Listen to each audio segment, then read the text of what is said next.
I'm drawing infinite cards in Marvel. This video is purely for entertainment and does not infringe on copyrights or laws. The rights to the novel and image belong to the original author. We do not claim ownership. Don't like waiting and want to listen to this fanfic in full now? Subscribe to our Patreon, where you'll find the best fanfics. Chapter 451 Wrong, the whereabouts of the original Space Stone.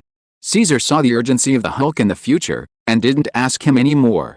He finally controlled the gastrointestinal motility in his body, and soon spit out an orange-yellow gemstone, mixed like a fruit core, on the palm of his hand. A little gastric juice and saliva. Up, the future Hulk twitched his mouth, and took the Mind Stone with his hands without hesitation. So far, 2 rough stones have been obtained. Future Hulk also heaved a sigh of relief, carefully protecting the rough stone with his palm, grinning at Caesar and said, "Caesar, fortunately, I just happened to meet you here, otherwise our people would have to look for you in New York." "You shouldn't be the only one who came to the present time and space," Caesar said. "Yes, the captain, Tony, and another hero are also here. Their main purpose is the Soul Stone in your hand, and the Space Stone." The future Hulk did not hide anything, and nodded heartily. Space Stone? Caesar was stunned suddenly, suspended in the air in a daze for no reason. That's right, isn't the original Space Stone in the Rubik's Cube outside?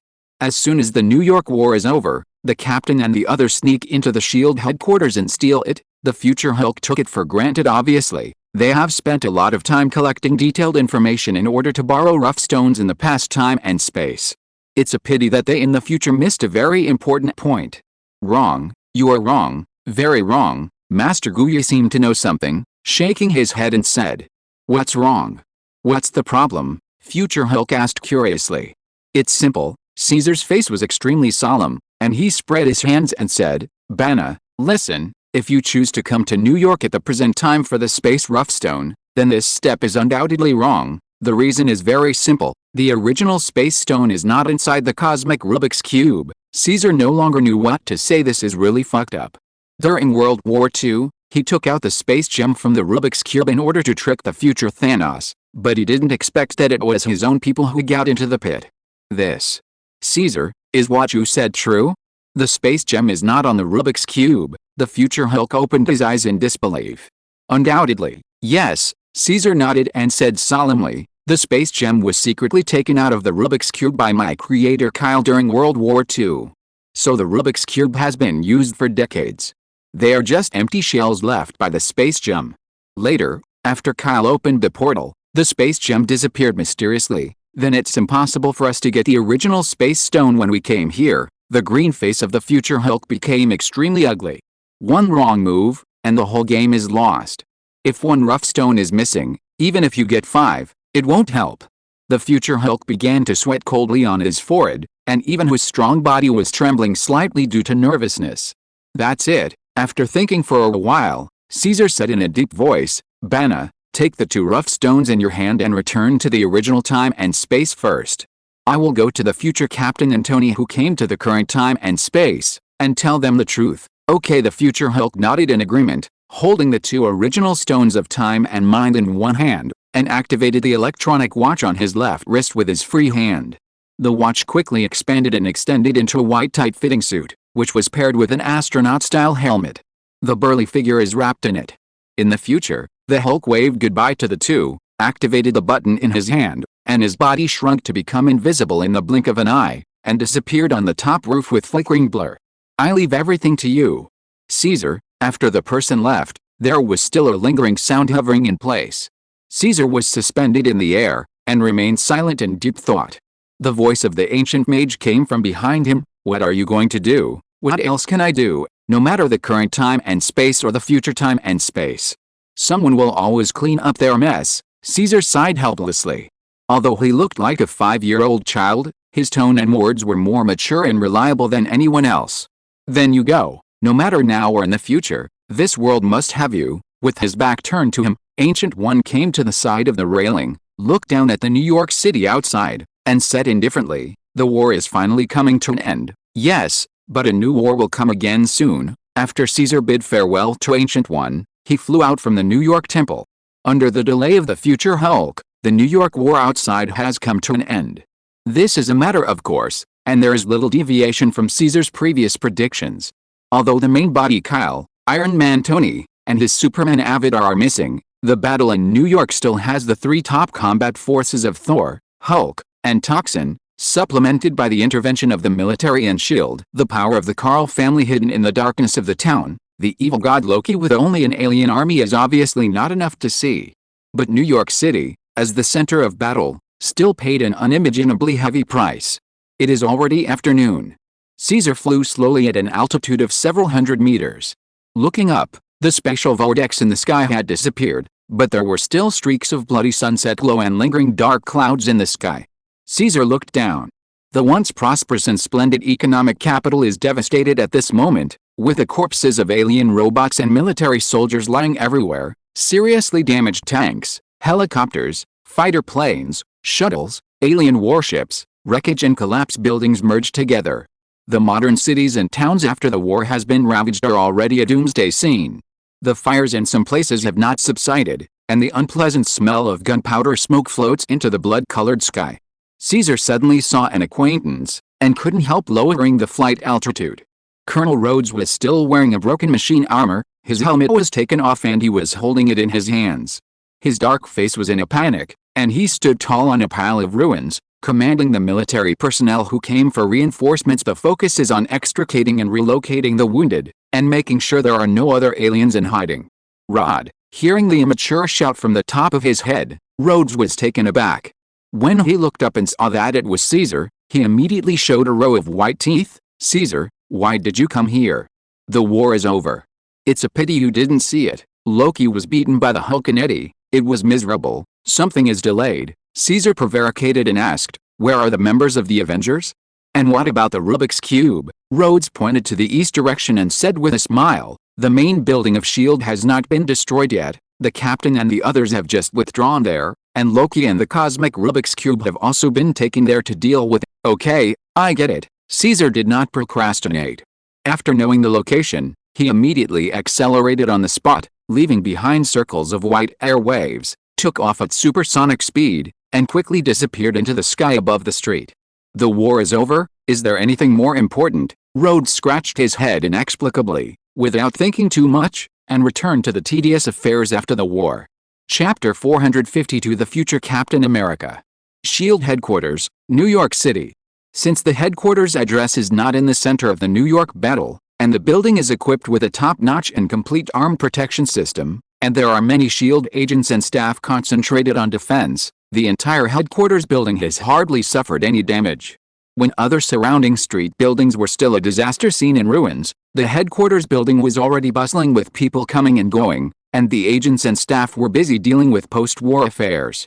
The members of the Avengers, bringing the evil god Loki and the confiscated cosmic Rubik's Cube, have gathered at the top floor council hall to discuss how to deal with Loki and the cosmic Rubik's Cube. No one in the conference hall noticed. At this time, there was a golden figure intersecting in the sky above the building, slowing down the engine furtively, and entering the conference hall through the open floor-to-ceiling windows. Under the cover of the decorative wooden frame in the conference hall, the man stepped forward a few steps, and quickly removed the steel armor outside his body, revealing a vicissitudes face with a beard and a steel chip on his chest body of a middle-aged man. It's Iron Man Tony from the future 5 years from now. In the future, Tony carefully hid behind the wooden frame, peeping through the gap in the conference hall, Loki, who was bound by shackles, and Steve, Saul, Hulk, Eddie, Nada around him, Shan, Barton, Sam and many other heroes. Mr. Stark, aren't you also a member of the Avengers? Why aren't you here? On future Tony's left shoulder, the armored man with a body as small as an ant kept looking around, and couldn't help asking in a low voice. In the future, Tony glanced at Ant-Man, and said in a low voice, of course I'm not here at this time. I should be staying with the Godfather and Father in the Galaxy Union, Galaxy Alliance? Cool. When? I also want to go to the Earth to see. Ant-Man habitually extended the topic with longing. You have traveled through time and space now, don't limit your vision to aliens, and quickly return to the current mission, future Tony reminded angrily, unable to complain, as his partner for this mission, Ant-Man, chatterbox it was no less than that little spider. Understood, Ant-Man nodded in agreement, and finally closed his mouth after a long absence. The future duo, lurking in the dark of the hall, cast their peeping eyes on the conference table, surrounded by everyone. There was a silver suitcase, and the cosmic Rubik's Cube glowing with mysterious blue light lay inside.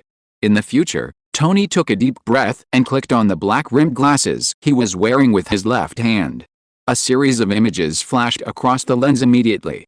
After confirming that the suitcase was the Rubik's Cube, he turned on the communication machine and reported, "Captain, are you listening? I have determined the location of the original space stone, and I am ready to start.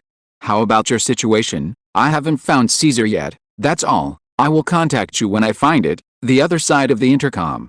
The future Captain America, Steve, hangs up the communication connection. He is still wearing the same blue tight uniform, carrying a 5-star buckler in his left hand. He is hiding behind the ruined bunker next to the headquarters building, looking at the pedestrians coming in and out of the door. His righteous brows have been wrinkled into the shape of Chuan.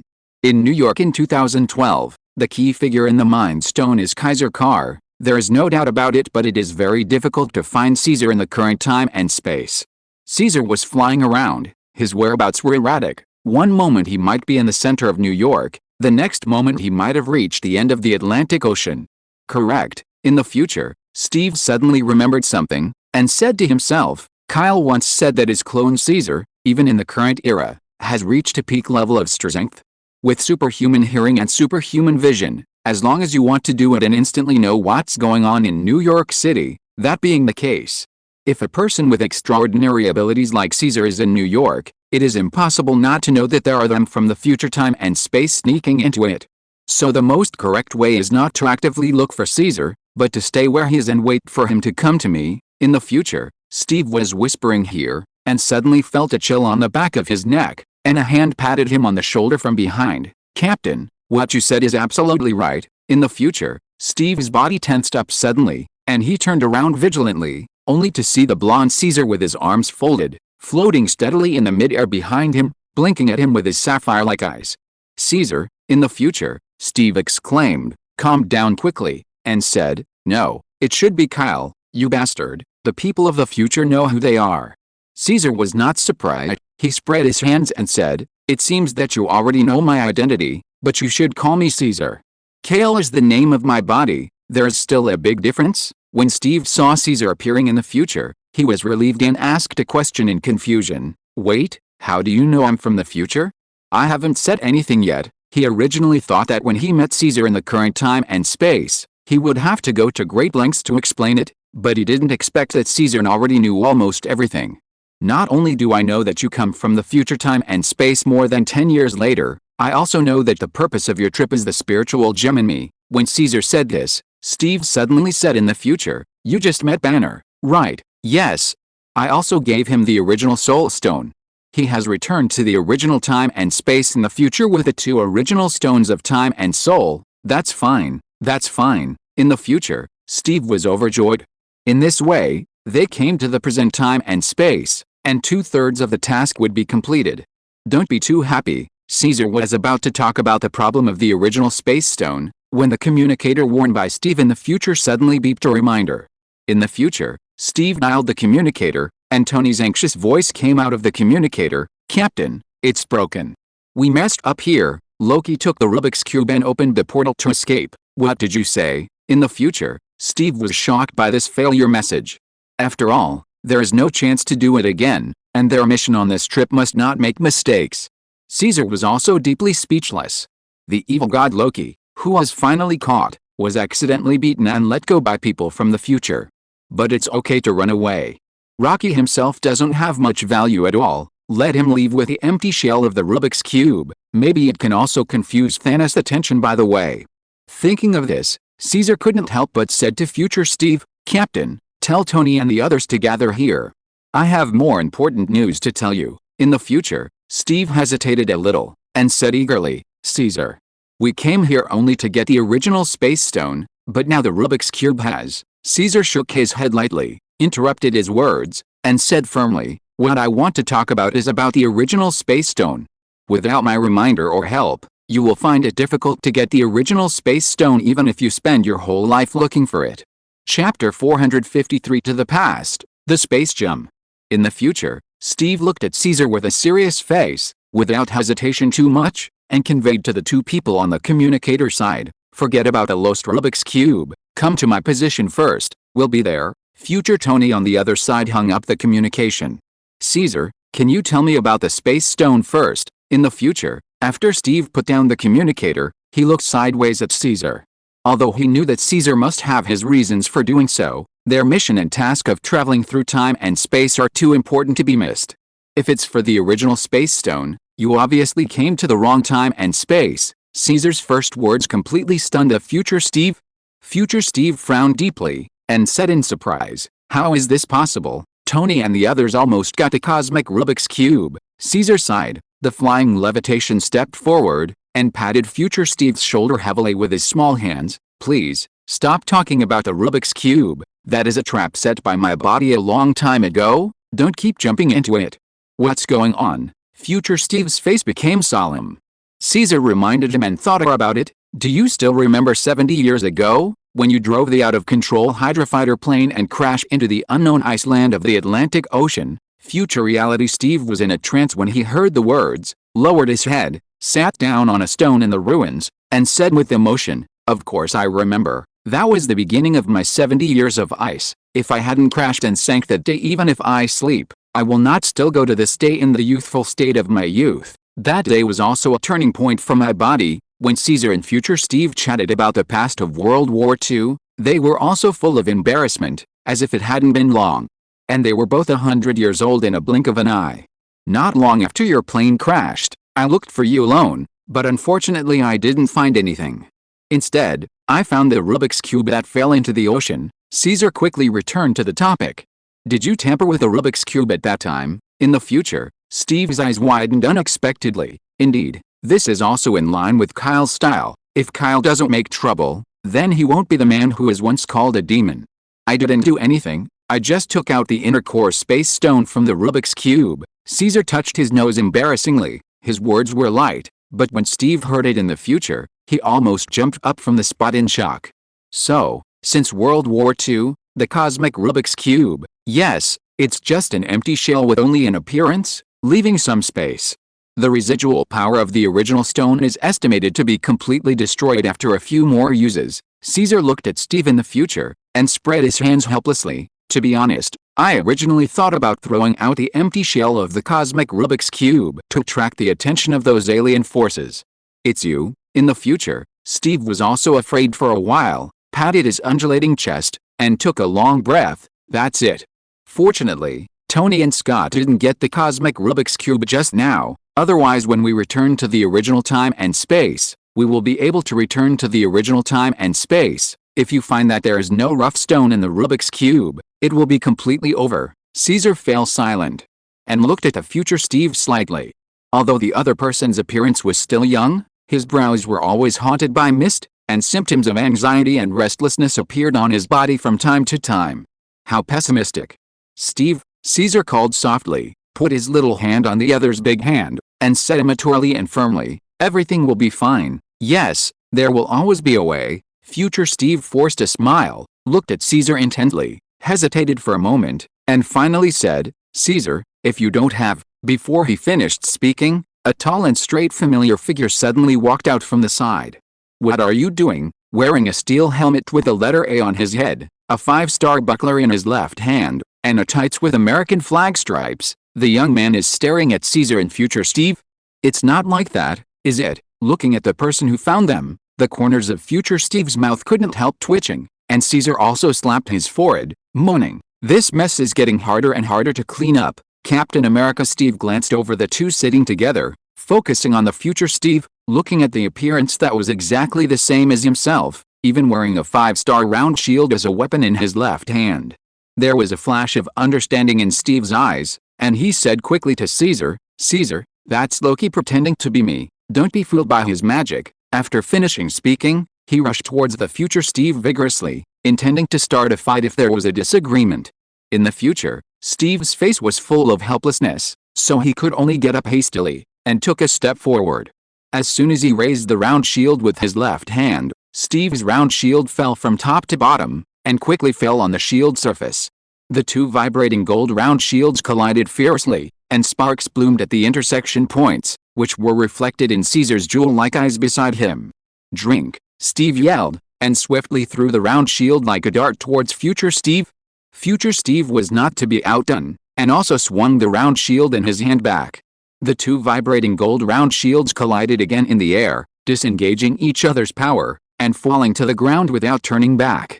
Steve continued to rush forward quickly, and in the future Steve could only be forced to fight. The two fought fist to flesh, and the superb and similar fighting skills made people dazzled. Caesar put his hands in his trouser pockets, showing no intention of helping at all. Instead, he was full of interest, looking at the two wrestling in front of him, like twin brothers. US team versus US team. This is a famous scene that can be recorded in the annals of Marvel. As we all know, Steve is, to everyone. This time, there is only a few years difference in age. Who will win the final victory? 10 seconds later. Steve pressed the future Steve under his body and locked his throat with his arms.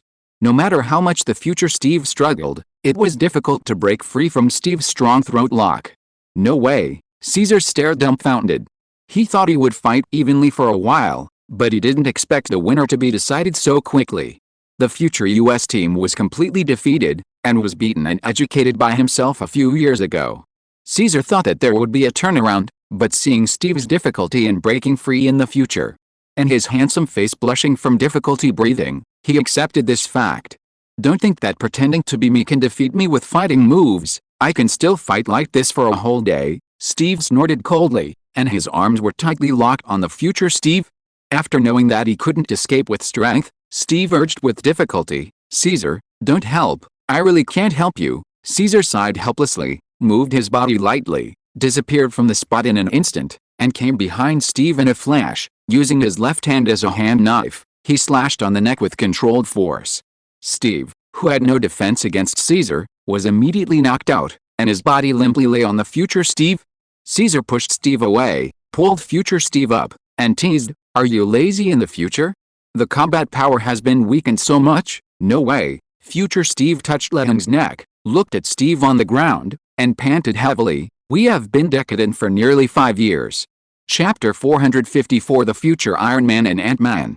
The streets of New York, which have just experienced the baptism and ravages of an alien war, are like a doomsday ruin. Iron Man Tony from the distant future, and Ant-Man Scott, followed the navigation and arrived at a positioning location issued by the captain. But the street was empty for a radius of 50 meters, and there was no sign of Steve at all. Future Scott, who had recovered his human body size, was wearing Ant-Man's exclusive combat uniform, and looked around in surprise. "Where's the captain? You ask me, I'll ask who to go to. Look around, maybe he's in trouble." Future Tony is over middle-aged, his temples and hair are mixed with silver, and his face is also covered with shallow wrinkles. The sense of sight of the billionaire and playboy in the past is gone. All that remains is a calm and resolute temperament. I have to say, this is the years. At this, in an ordinary damaged car, a hand suddenly stretched out and waved towards Tony and the two. "Team leader?" Future Tony looked at the vehicle in surprise. Through the severely damaged window, he could see that future Steve was sitting in the driver's seat, poking his head out slightly. "It's not safe outside, come in and talk," Steve said with a serious face. Future Tony and future Scott looked at each other, with a haze of failure still on their faces. They obeyed the instructions and walked forward dejectedly. In the future, Scott was the first to open the rear door. When he saw the man in uniform lying on the seat who was exactly the same as the captain, he couldn't help but scream in shock. "Who is this? Who else could it be?" Tony in the future glanced at Steve in the back seat, and then at Steve in the future. Through the different but wrapping effects of the uniform, he could tell who came from the future, and said in amazement, "Captain, you are taking the old one from the past. Knock yourself out." "On the contrary, I was almost knocked out by my old self." Future Steve sighed helplessly. His future self has become weaker. Although he is unwilling to admit this fact, it is an irrefutable and solid evidence. Throw him into the ruins. The military will find him later. In our hands, it can be regarded as a hot potato. It will be bad if it attracts other heroes in New York. Tony thought for a moment in the future, giving an idea. "Yes," future Steve readily agreed. Just now, he was beaten to the ground by the other party. The young self showed his sharpness, and he always had a drive in everything he did. He suddenly envied himself a little bit now. Future Tony and future Scott did what they said. One grabbed his feet, the other raised his hands, and placed the unconscious Steve in a hidden corner of the ruins. After finishing all this, the two got into the back seat of the car, only to be surprised to find that there was one person sitting silently on the co-pilot. More specifically, he is a blond boy about 5 years old. His cute and delicate face is still childish, his eyes are as clear and bright as sapphires, and the corners of his mouth are slightly raised with an innocent smile. His eyes fall on them with complex expressions such as surprise and understanding mood.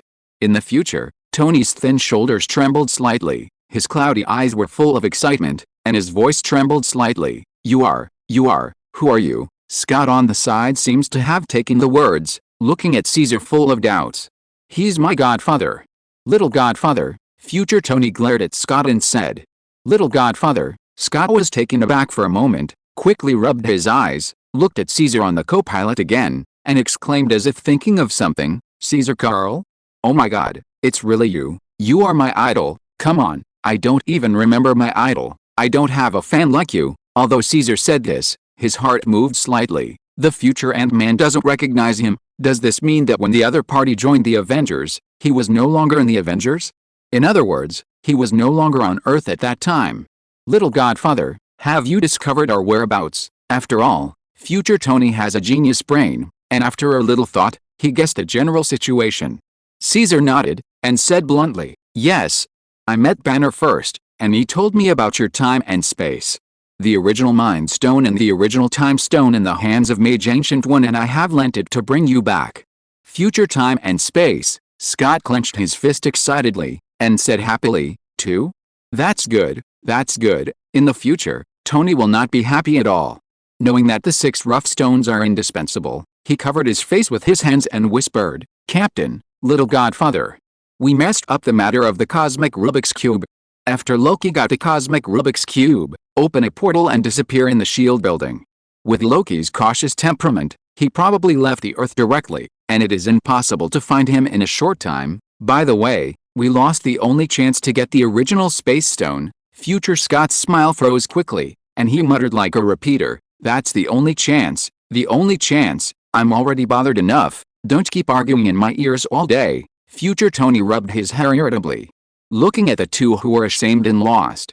Caesar smiled, looked at the future Steve on the side, and asked, Do you say it or should I say it? Future Steve shrugged and said, You should tell me, you know more details, the action has already failed, so what? In the future, Tony looked at the captain in confusion, and then at Caesar, Little godfather, do you know where Loki has gone? Tony. Caesar coughed and cleared his throat, and said with a solemn and serious face, Listen to me, you didn't get the Rubik's Cube, but you did the right thing, done right. The future Tony and Scott were stunned. The Rubik's Cube was lost, which means the task failed, so how could they do it right? Caesar smiled lightly, and recounted the secrets about the original Space Stone that he had just told Steve in detail. The cosmic Rubik's Cube has been just an empty shell for more than 70 years. The original Space Stone has been on Kyle, the symbol of peace. In the future, Tony and Scott couldn't help being surprised after hearing a piece of information. Obviously, no one expected that Kyle could take the original stone without destroying the Rubik's Cube. Even people in future generations have not discovered it. Caesar shook his head and said, No, the original Space Stone disappeared mysteriously when Kyle first opened the transmission light beam. Future Tony rubbed his chin, remained silent for a moment, squinted his eyes and said, Then now comes the problem. If we don't know the whereabouts of the original stone in the current time and space, then how can we find the original stone? Scott seconded, and said with difficulty, Indeed. If we cannot obtain the original Space Stone in the current time and space, then our mission will still fail. After all, each of the 3 of them has only one Pym particle, which is reserved for the shuttle back. That is, they can no longer travel through time and space. The combat team from the future fell into an absolute predicament. You listen to me, Caesar suddenly spoke, looked at the crowd, and said calmly, I have 2 methods, maybe I can help you. Chapter 455, 2 choices, the vulnerability of traveling through time and space. I have 2 options, which may be able to solve your current problems. Caesar's words were like the last straw, which immediately cheered up Steve and the others in the future. They focused their attention on the co-pilot, the calm and convincing blonde boy who obviously only looked like a child. Correct. What was in front of them at this moment was none of the most intelligent and powerful figures on Earth. In the future, Tony couldn't help urging, "Little Godfather, don't hide it, talk about it quickly and see if there is any solution." That's right, future Scott's anxious expression was already on his face.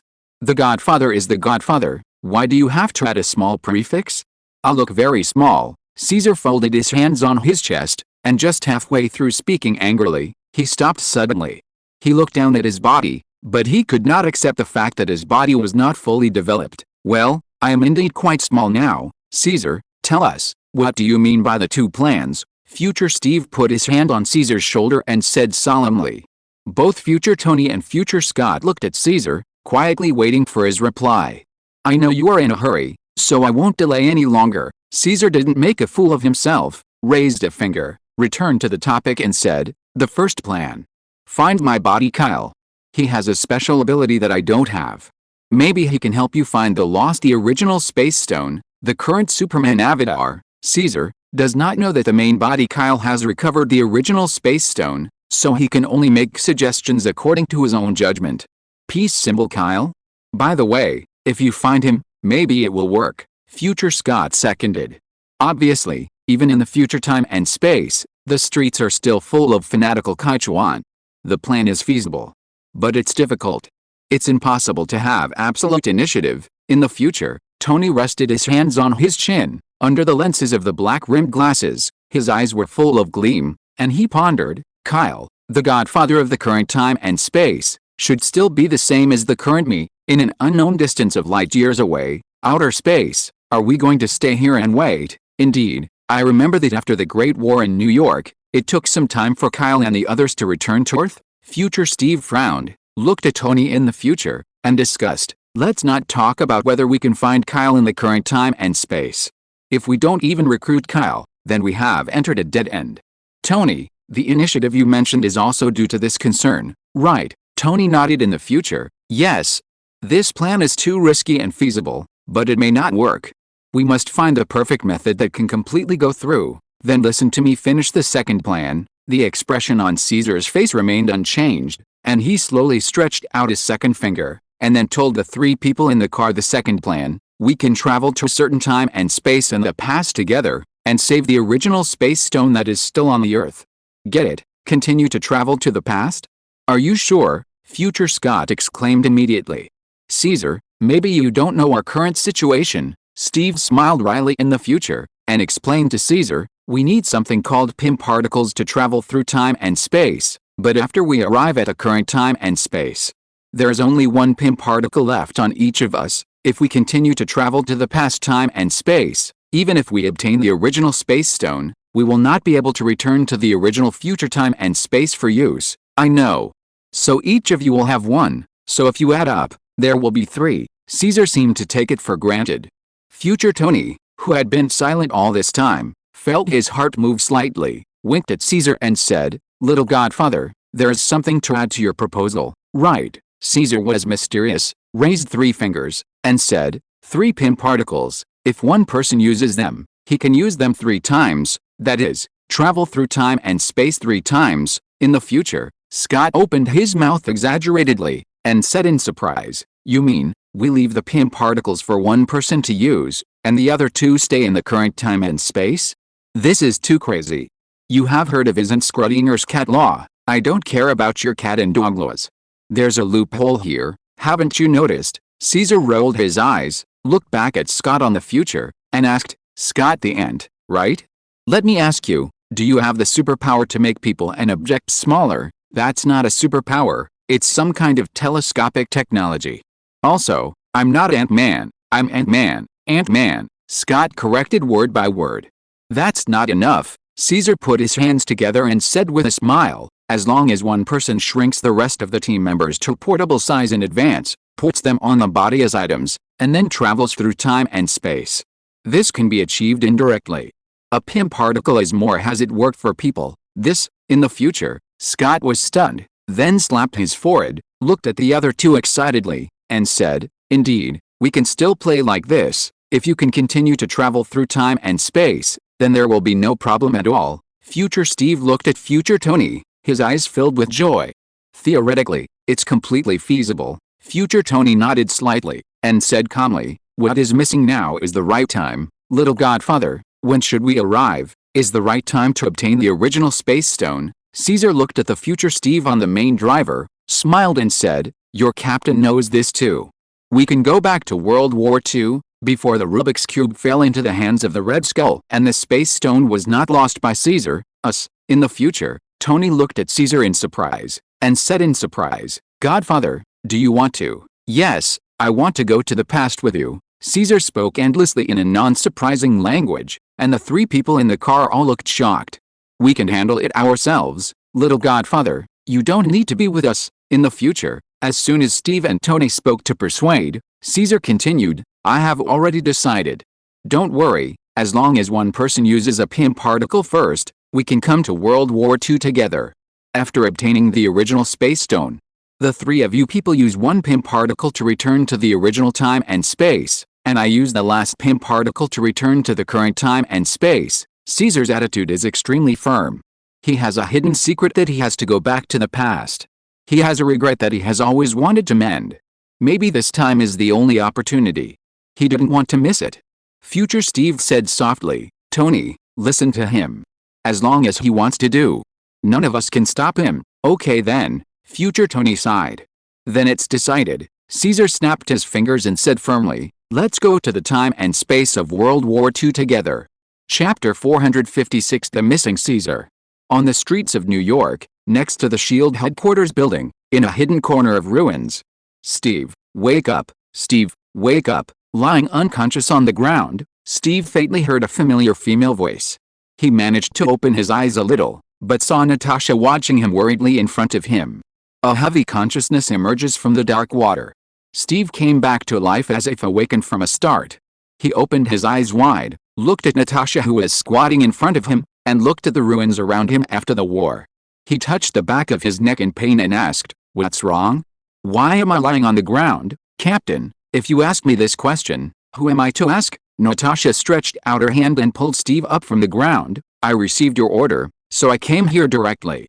I searched for a long time without seeing anyone, and finally found you in the corner of the ruins, correct? After receiving Natasha's reminder, Steve took a deep breath, his eyes showed a thoughtful look, and said in a deep voice, I saw someone exactly like me. It should be transformed by the escaped Loki. Caesar also I was there, and then Rocky and I fought first. You lost? Natasha asked curiously, blinking her beautiful eyes. No, I restrained him, but someone took the opportunity to sneak up on me from behind, and I was knocked out. Feeling helpless, Steve covered the back of his neck with his hands. With his body of a super soldier, he fell unconscious after being hit by one blow. It is conceivable that the opponent must be a Superman with outstanding physique. But how is this possible? You must know that Caesar was also present at the time. In terms of a superhuman body with outstanding physique, no one can compare to Caesar who can carry a helicopter carrier. After Natasha finished listening, she looked at Steve solemnly. Steve noticed her abnormality and asked in surprise, what's wrong? Did you find Loki? Or something else happened? Young Master Caesar is missing, Natasha said with an ugly expression. What did you say? Steve frowned. He had clearly met Caesar not long ago. It's from the Carl family. Yutong personally sent me the message. There must be nothing wrong. Caesar disappeared from New York. No, it should have mysteriously disappeared from the earth. Natasha looked at Steve, and said solemnly, Steve, you are most likely the last person to see the young master. Since then, he has completely disappeared. Now Eddie is still all over the city looking for him. I heard that all members of the Carl family have been dispatched. She paused, and continued, they didn't even make a move in the New York war just now, but this time it's about the young master, so things are going to be a big deal. I see. Steve solemnly nodded, chin silently, and judged with thought, it may be someone behind Loki who knocked me out and took Caesar away. Of course, this is all my speculation. After a detailed examination, Natasha said helplessly, this is the strange thing. There are no obvious signs of fighting around here. If someone can take the young Master Caesar away quietly, I absolutely don't believe it. Let's gather at the SHIELD building first. Loki ran away with a Rubik's Cube, and Caesar disappeared mysteriously. There are a lot of things waiting for us to do. Steve and Natasha had limited knowledge and lack of information. They couldn't discuss a result for a while. so they could only choose to return to the shield building first. The two of them naturally didn't know that this was all due to the series of changes and influences brought about by the intrusion of those future heroes in the future time and space. The future trajectory of this time and space has quietly shifted, which is what Master Guyi said about future changes at this time. Time and space in 1943, New York. On the central street with modern architectural style, due to the sweeping of World War II, the economic depression was in a mess. Compared with the prosperity and beauty of science and technology decades later, it is even farther away. With a flash of light, a figure emerged. A mysterious man wearing an Ant-Man uniform suddenly appeared on the third-floor rooftop of the central church. He retracted the Ant-Man helmet, put his hands on the railing, and looked down at the gray modern Western-style streets below. Scattered pedestrians couldn't help but let out a sigh of relief. In 1943, I didn't expect that we would really succeed. Isn't that exactly Ant-Man Scott from the future? Scott didn't think too much, so he took out a toy van on his body, put it on the roof, and restored it through the instrument of telescopic technology. The toy car quickly returned from an object the size of half a palm to a normal-sized van. The left and right car doors opened one after another. Future Steve, Future Tony, and Caesar emerged from the vehicle.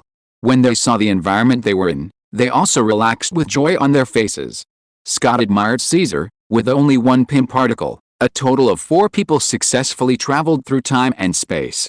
Caesar, you are really an invisible genius, my godfather, what do you say? Tony glanced at Scott, looked deeply at the classic cars coming and going on the street below, and whispered, at this point in time, my father should be working at a military base. Right, that's right, that's also the recruit base where Kyle and I came from. In the future, Steve sighed with emotion, turned his eyes to Caesar who was suspended in the air, and asked, Caesar, we have come to the time and space of World War II, what should we do next? Caesar shrugged and said uninterestedly, it's very simple. It's the end of September 1944. At this point in time, Steve and my body, Kyle, are still in the boot camp. As long as we kill the Hydra base, just get the cosmic Rubik's Cube in the hands of Red Skull Schmidt. After all, the Space Stone is still in the cosmic Rubik's Cube at this time. Captain America, the demon tyrant has not yet risen. This is the real dark old age. Steve and Tony looked at each other. Scott scratched his head and said, it's that simple. Yes, it's that simple. But we need to find out the whereabouts of the Red Skull Schmidt on the battlefield of World War II. Caesar spread his hands. Friday, can I find it? Without hesitation, Tony directly asked the artificial intelligence system equipped with the armor on his body. Boss, in this day and age, the internet is not covered yet, so I really can't do anything, the system apologized in a female voice on Friday. Scott bickered and suggested, then you can only find it on the battlefield. It is better to have a target than no target. Are you sure we want to appear on the battlefield openly? We will seriously damage the current history of time and space. Steve shook his head slightly. Before they could reach an answer, Caesar suddenly said, okay, someone is here. Who? Steve and the others immediately tensed up and looked around warily, but they didn't see anyone else besides them. Caesar pointed to the empty space on the rooftop. Call out. First there was a little spark, and then it turned into a wheel, and a figure walked out of it. Chapter 457. A little help from the Ancient One Mage. Countless sparks are still spinning rapidly, forming a circular portal. From the other shore on the other side of the earth, you can come thousands of miles away in one step. On the roof of a New York church, it is a bald woman in a yellow robe and a magic weapon pendant around her neck. After the bald woman came to the rooftop, she looked at Caesar and his party peacefully with a smile on her clean face. The moment Iron Man Tony appeared on Mars, he quickly removed the black-rimmed glasses he was wearing, and tapped the instrument on his chest with his fingers. The instrument with the miniature technology centered on his chest and fit the entire body surface. The covering unfolded, and a set of golden and red steel battlesuits was formed in the blink of an eye. Ant-Man Scott clicked the button on the shoulder to put on the protective helmet of the Ant-Man uniform. Captain America Steve took a step forward, blocking the 5-star buckler on his left hand in front of everyone. 3 members of the Avengers from the future, apparently jittery after a brutal defeat, are ready to fight at the slightest sign of trouble. Only Caesar hovered quietly behind the 3 of them, with his arms still folded on his chest, looking helplessly at the 3 who were waiting in front of him. Who are you? Steve asked towards the bald woman. That circle is our doctor's trick, Tony pointed to the portal spell behind the woman in surprise. Scott raised his left palm, made a stop motion, and warned with a little lack of confidence, I advise you not to fight us, we people are super powerful. Looking at the vigilant three of Steve, the bald woman smiled lightly, and said, seeing through everything, you are all people from the future.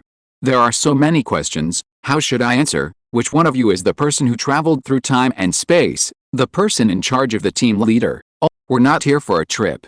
Of course, I'm not in charge. Scott spread his hands first, then looked at Steve and Tony.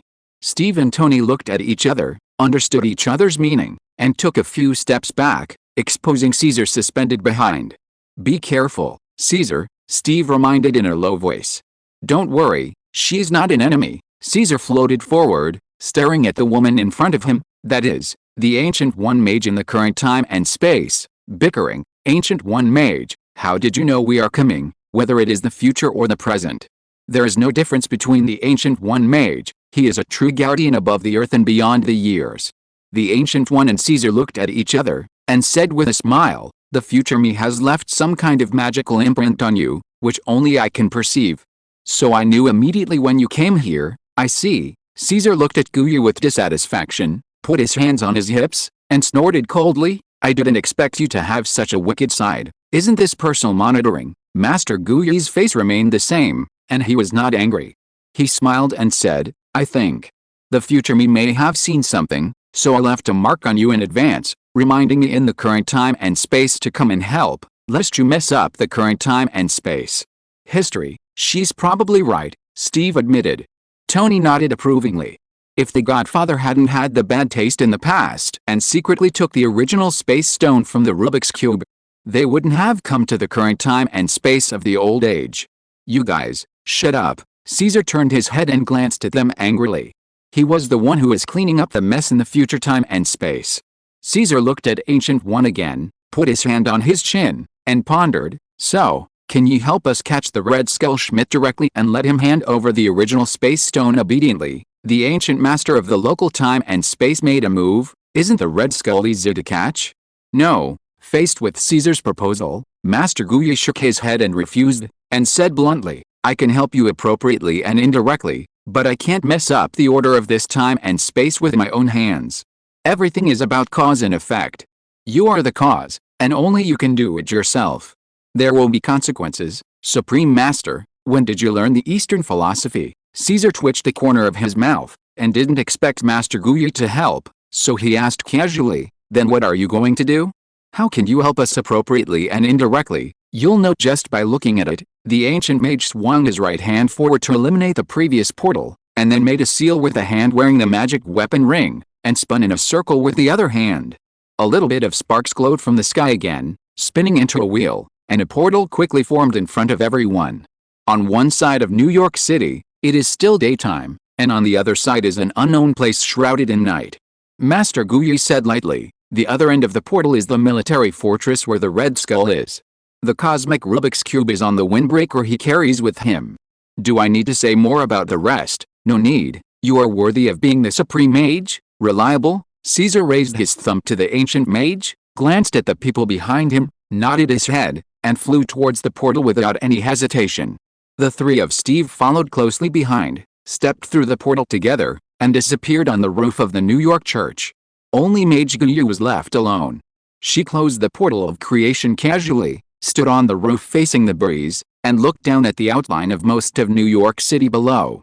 She didn't know what she was thinking. The other side. Europe, German border, outside military fortress. Inside the forest shrouded in thick night, a little spark rotated into a wheel, and the circle portal opened, and the figures of Caesar and others appeared successively inside. Caesar flew out, and Steve and others followed. Everyone came to the edge of the forest and looked at the steel military fortress 100 meters away. It can be seen that the lights inside the fortress building are bright, and there are a large number of Hydra guards patrolling back and forth at the entrance and inside. However, everyone obviously didn't pay attention to the Hydra guards. In the current old era, Iron Man alone may be comparable to a fully armed army, not to mention Captain America, Ant-Man, and Superman. Caesar. The existence of the four people at present is completely the fighting power to destroy the country, and this may also be the worry of the ancient master in the future. Are we going to break in directly? Scott rubbed his palms, looking eager to try. Steve said in a deep voice, of course not. We must outsmart it. It is best to obtain the cosmic Rubik's Cube without the Red Skull noticing it. That's it, Caesar immediately noticed, pointing to himself, then to Tony. Tony and I are secretly creating chaos. What about me? Steve asked. Caesar looked at Steve and said, you take the opportunity to sneak into the military fortress with Scott, and after you find the Red Skull, let Scott steal the Rubik's Cube. I'm fine. Tony shrugged. His top-notch technological equipment is too eye-catching, and he can't keep a low profile if he wants to keep a low profile. Can? Scott made an okay gesture, shrunk himself down to the size of an ant, and jumped onto Steve's broad shoulders. Steve took a deep breath, and issued an order in a stern and calm manner. Get ready to go immediately. Remember, this mission is only allowed to succeed, not to fail. Chapter 458. Long Live the Nine-Headed Snake. Inside the Hydra military fortress, outside the command room, the Red Skull Schmidt, dressed in the uniform of a German officer, was standing by the handrail on the third floor of the fort building, overlooking the luxurious machinery factory below and the fully armed Hydra guards. The corner of his mouth could not help but outline a confident smile. With a cosmic Rubik's Cube in hand, the Hydra guards will soon be fully equipped with infinite energy equipment. On the battlefield of World War II in this world, no army or force can stop his attack. I believe that the world will soon completely surrender under its feet. Schmidt smiled lightly, and was about to turn around and return to the command room, but at this moment, outside the fortress building, there was a loud noise like thunder, and even the fortress building trembled slightly. Okay, the sudden change made the Red Skull Schmidt stun for a moment, seeing the Hydra guards below started rushing to the door, and there seemed to be a commotion outside the fortress, and the siren blared wildly and every corner sounded. What happened? Schmidt's face was majestic and calm, and he cast his eerie gaze on an officer standing behind him. The officer who is currently in charge of the military fortress now has a terrified expression, his forehead is dripping with cold sweat, and the sweat wets his military uniform. He shook his head vigorously from side to side and said, I don't know, sir, why don't you go out and have a look? Schmidt's eyes turned cold, and he even wanted to kill someone. Yes, I'll go there. The officer in charge gave a military salute, stabilized his cap, and ran out in a hurry. Red Skull Schmidt frowned deeply, turned back to the command room, and closed the iron door smoothly. He thought for a while, and opened the dark layer hidden in the inner wall. Inside was a Rubik's Cube, glowing with a mysterious blue luster. Fortunately, as long as the Rubik's Cube is in hand, no matter what happens, it doesn't matter much. Schmidt stretched out his gloved left hand, took the Rubik's Cube out of the dark layer, and put it in a suitcase just in case. He sat on a chair in the command room, turned on multiple communication channels, and drew out a pistol at his waist to load it, quietly waiting for the soldiers to transmit the message from outside the first floor of the military fort building.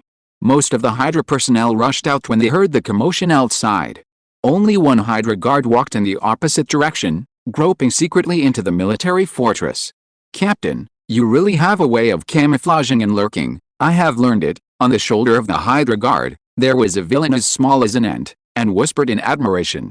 After all, that's how I became famous in one fell swoop. The man disguised as a Hydra guard, that is, Captain America. Steve said softly.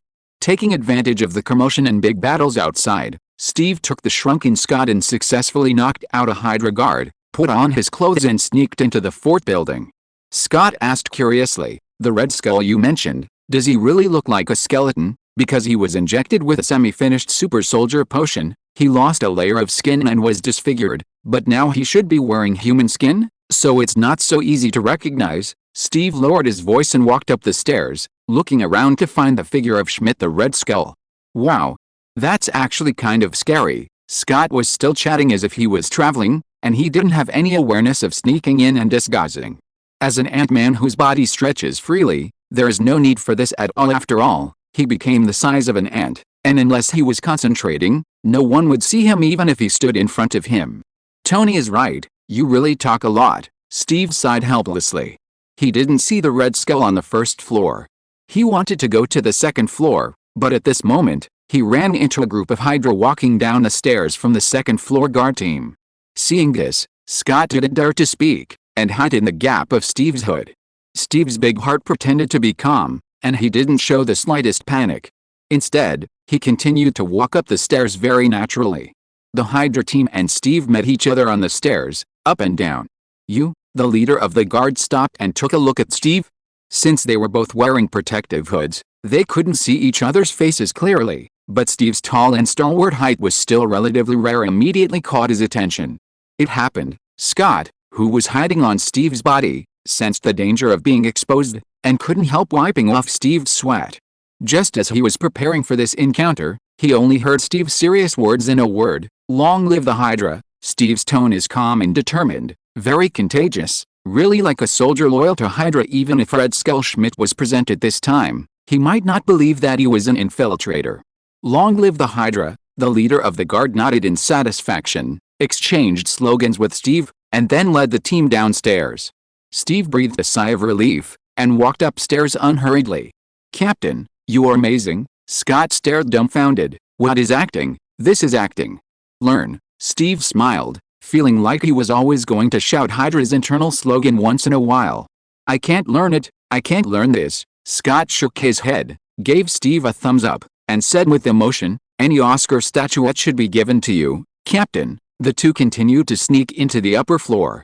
At this time, outside the military fortress, hundreds of thousands of Hydra guarded the ground, circling around like flies. Obviously no enemy could be seen, but small missiles fell from the sky, and the successive bombings made the Hydra guards miserable. In the sky above the military fortress, thousands of meters above, Iron Man, wearing a new type of stretchable Mark armor, has a triangular rectangle of light on his chest, and the small missiles on his left and right shoulders continue to bombard the ground below. With the Hydra guards currently armed at this height, not to mention attacking, even observation and reconnaissance are difficult to do, and they are completely left to be slaughtered by them. With his hands in his pockets, Caesar was floating idly aside, taking advantage of Tony's unfinished bombing. Caesar couldn't help dialing the communicator. "Steve, how's the situation over there? The Red Skull Schmidt hasn't been found yet, and he probably still stayed inside and hasn't come out. Please step up your efforts," Steve Way reported.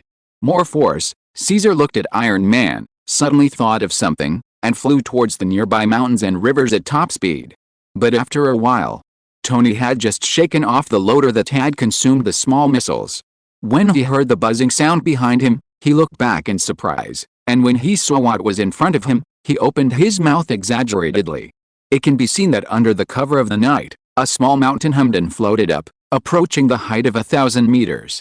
The small figure carrying the mountain underneath, who is it if it is not Caesar?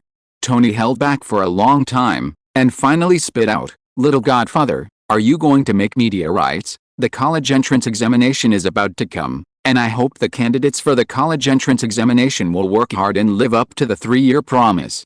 After all, Marvel stories can be repeated, but there is only one college entrance examination. If you're listening to this novel on a channel other than Fanfic World, it means they downloaded and uploaded it without effort. We cordially invite you to visit our channel, Mundo Fanfic Novelis. There you'll find the original version of this story, and you can explore many other novels of various genres. We're waiting for you to immerse yourself in a world of incredible novels. Chapter 459: The Red Skull's Sleepless Night. Caesar was carrying a rock mass weighing dozens of tons with both hands. After gaining the experience of carrying a helicopter carrier, he felt that the current hill mass was not as heavy as he imagined. To Tony's question, Caesar replied with ease, "Sorry, this is not making meteorites. This is definitely more exciting than meteorites." Just finished speaking. Caesar had already flown to Tony's side, that is, at a height of more than 1,000 meters. A pair of white and tender hands clasped the rocky mountain that was more than 100 times larger than himself. The military base was smashed down. Woohoo! Caesar was suspended in midair, his waist was slightly rotated, his hands were still swinging down, and circles of white air waves visible to the naked eye swayed under his body. The rocky mountain that was irrigated with superhuman strength immediately blew up a howling local storm, and even Tony, who was wearing a steel battle suit next to him, retreated violently with scalp numbness. Under Tony's horrified gaze, the hill fell at a speed far exceeding that of the meteorite, and the rubbing of the head buzzed with scorching light and heat, carrying a violent impact, and rushed straight to the open space of the military fort at the bottom. Where is this making meteorites? This is the real power of meteorites. Outside the military fortress building, in the vast open space where vehicles and supplies are stored, Hydra guards are still looking for bunkers to avoid unknown enemy attacks. The leading officer in charge hid beside a truck, picked up an old-fashioned communication device, and dialed it to the Red Skull Schmidt in the command room. "What's going on outside?" Schmidt asked. "I don't know, sir, I really don't know." The officer in charge almost collapsed. Facing the communicator, he said dryly, "We haven't found the enemy, but the enemy's missiles are still carpet bombing us. For your safety, I suggest evacuating here as soon as possible." He paused, hesitated and said, "I even suspect that the enemy is an alien." "To shut up," General Schmidt scolded the officer in charge, and then ordered, "Find the enemy as soon as possible, and deal with him. Even if it is an alien, you have to hand over his head." "Yes, sir." As soon as the chief officer in charge finished his response, he suddenly felt that the Hydra guards around him kept raising their heads in a daze, and the officer couldn't help but follow their gazes. In the pitch-black sky, a scorching fireball appeared, like a small sun, rapidly changing from small to large, from far to near, and soon enveloped the entire area of the fort open space, creating an extremely oppressive atmosphere coming towards the top of their heads. "Meteorite," the officer in charge murmured subconsciously while holding the communicator. Schmidt on the other end of the communicator obviously heard it, and asked in surprise, "What meteorite? Tell me more clearly." "A meteorite is coming, sir." "Run away." The officer in charge only had time to finish his sentence, and the 5 fingers of his left hand loosened weakly, and the communicator in his hand slipped to the ground with tears streaming down his face. He raised his head, glanced at the other Hydra guards, and looked at the falling mountain meteorite in despair. Before a natural disaster, laser guns and protective battle suits seemed weak, and even escaping seemed futile, so they could only silently wait for death. The moment the scorching and burning mountain meteorite fell into the open space of the fort at high speed, the surface of the ground seemed to detonate tons of explosives at the same time, and hundreds of Hydra guards were instantly reduced to flesh. Boom! The unparalleled impact force completely lifted the mud, rocks and dust waves, and the powerful and terrifying aftermath of the vibration swept and spread layer by layer through the air and the ground. It can be called the strongest military fortress at the moment. Under the aftermath of the nearby mountain meteorite, the surface of the steel building was immediately riddled with holes. Under the howling wind, the boundless dust waves smashed the doors and windows and poured into it. The Red Skull Schmidt, who was in the command room, was still puzzled by the message conveyed by the officer, but the next moment, the whole building was crumbling under the shock wave, and the dim lights were flickering and shaking around. The tables, chairs and the documents were thrown in a mess. "Meteorite, it's really a meteorite." Schmidt held the bridge firmly with both hands, his knuckles turned wide, and his gloomy eyes were full of puzzlement. Why did even the meteorites oppose him just now when he made progress? There is no time to think about it, and an immediate decision must be made. Just as the earthquake caused by the impact stopped, Schmidt took a deep breath, quickly picked up the box containing the Rubik's Cube, took the keys of the vehicle he drove, and walked out of the messy command room without looking back. At this time, on the second-floor passage in the fortress building, the poured gravel and dust waves roared and raged. Steve lay on the raised iron mesh floor, clasped his hands to the floor, and Scott, who was the size of an ant, also hid nervously at the back of Steve's head. The two of them didn't dare to take a breath until the earthquake stopped, and dust waves and mist lingered inside the factory. Steve coughed violently, got up from the ground again, wiped off the dust on his body, and could see the outside through the broken window. On the open ground, there seemed to be a huge bottomless pit with a radius of 30 meters. As long as it came closer, the fortress building would almost be crushed to the ground. Just now, what happened? Scott lay on Steve's shoulder, moaning in surprise. Most likely, Caesar did it, and only he can do it. The corner of Steve's mouth twitched slightly, and he asked Caesar and Tony to increase their efforts. Just maintaining the status quo of bombing just now unexpectedly, Caesar took it seriously and raised the mountain to act as a meteorite to bombard the base of the Hydra fortress. In the smash just now, at least hundreds of Hydra guards were buried in the crater. Right, if this is recorded in the annals of history in the future, it will probably become the biggest unsolved mystery on Earth. "I don't know what to say anymore," Scott patted his forehead and said with a wry smile. Tap tat tat. At this moment, someone on the third floor walked down quickly. Steve turned around, and the man just walked up to him. After seeing him, he handed over a car key in a suitcase, and said in a commanding tone, "Go to the underground garage, start the car, my special driver, I want to leave here immediately." Looking at the familiar man in front of him, Steve couldn't help being stunned, but fortunately, a tingling pain came from his ear in time, which woke him up. Steve took the car keys and suitcase and nodded respectfully. "Okay, sir, hurry up, I'll wait for you at the back door of the base." Before the man finished speaking, he went downstairs vigorously. After the man walked away, Scott got out of Steve's helmet, patted his undulating chest, and said, "It's dangerous. What's wrong?" "Captain, you were almost exposed just now," Steve said hoarsely. "The one just now is the Red Skull Schmidt?" "What did you say?" Now it was Scott's turn to be stunned. He lowered his head and looked at the suitcase in Steve's hand, showing an unbelievable expression. "No way. So the suitcase you are holding now?" "Yes." "Cosmic Cube?" Chapter 460 Love Through Time and Space. Cosmic magic, so easy to succeed?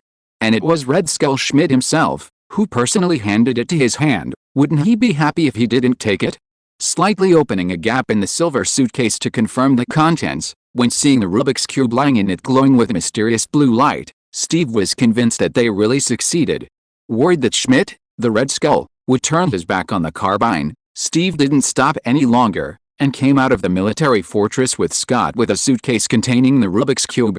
The escape process was also very smooth, without accidents or obstacles appear.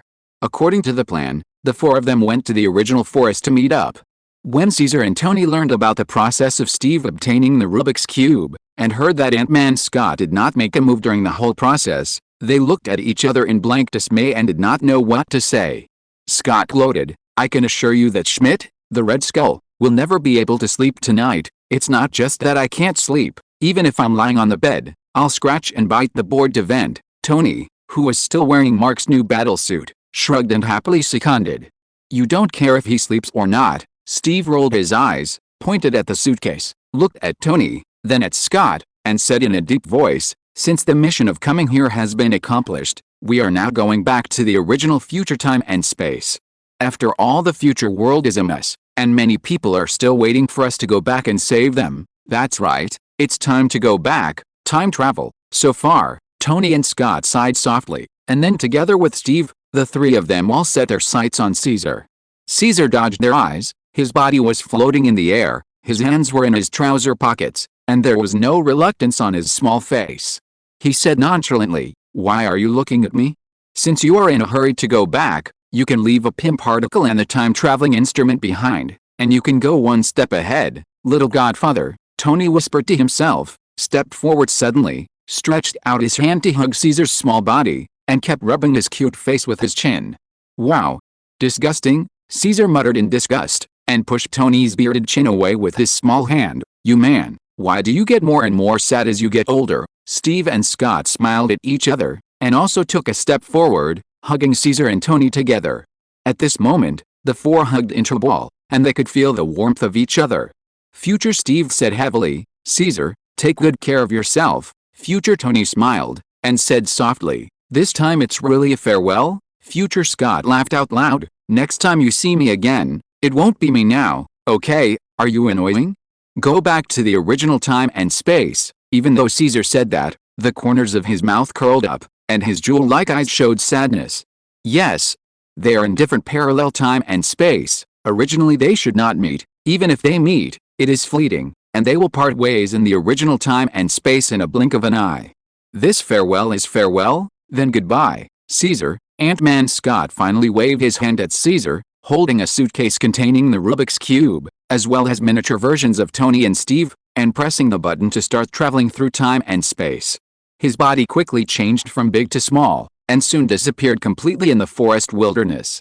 Caesar suspended in place silently, and after a few seconds, he whispered to himself, "The mess from the future is finally cleaned up. Now, do what you want to do." Caesar looked up at the sky, accelerated his flight on the spot, and swung away the fallen leaves and branches on the ground. Under the whistling wind, he dragged the comet-like tail of the airwave, and disappeared into the vast night sky at supersonic speed in a short while. 5 minutes later. U.S. military training base. It was already late at night, near 12 o'clock, and it was time for the soldiers to be trained. The base was quiet, except for some armed soldiers patrolling the night. No one noticed that a small figure was like a bird, light and fast, falling from the night sky onto the roof of the old third-floor building. This scene is really nostalgic. Caesar looked down at the whole picture of the training base, feeling secretly in his heart that this was the first stop of his own rebirth, and it was also the birthplace of his official rise. The main body of the current time and space is probably still secretly thinking about extracting the ability card from that soldier or instructor. Caesar smiled, but his selfishness in coming to the current time and space was not to see the real body of that time and space, nor did it have that meaning. Every parallel time and space, as long as there is a protagonist, even though the body of the current time and space has not yet entered the battlefield. As far as I remember, she lived in the officer's residence, which seemed to be on the second floor. Caesar muttered, his eyes glowed faintly, giving full play to the perspective ability of superhuman vision, and the walls and bunkers blocking the floor in front of him were all scattered like smoke, exposing the people and objects in the houses everywhere. It only took half a second. Caesar then found the target he was looking for. He flew down from the rooftop and came to an officer's residence building. Caesar stopped in front of a certain room on the second floor. Through the open window, he could see a woman with short hair lying on the bed in the single room, sleeping soundly with a quilt in her arms. Carter Page. At such a moment, Caesar was slightly taken aback, and his heart, which he thought was solid as a rock, was suddenly poked by something. Caesar didn't make any sound, quietly walked through the window and entered Carter's single room. There was a faint familiar fragrance in the room, and Caesar sniffed it lightly. Only then did he realize that no matter how strong he usually is, a woman is still a woman after all. On the desk are the records of the files open, but not covered. Caesar glanced at it, and his body trembled slightly. On the file record book, there was a name Kildoff, which was circled countless times by strokes. Is this how it all started? Caesar floated to the bed and looked at the woman lying on the bed. Carter in his sleep was far from the image of a female officer in his impression. There is less strength and more weakness, less stubbornness and more love. Peggy. I'm back, Caesar called out softly.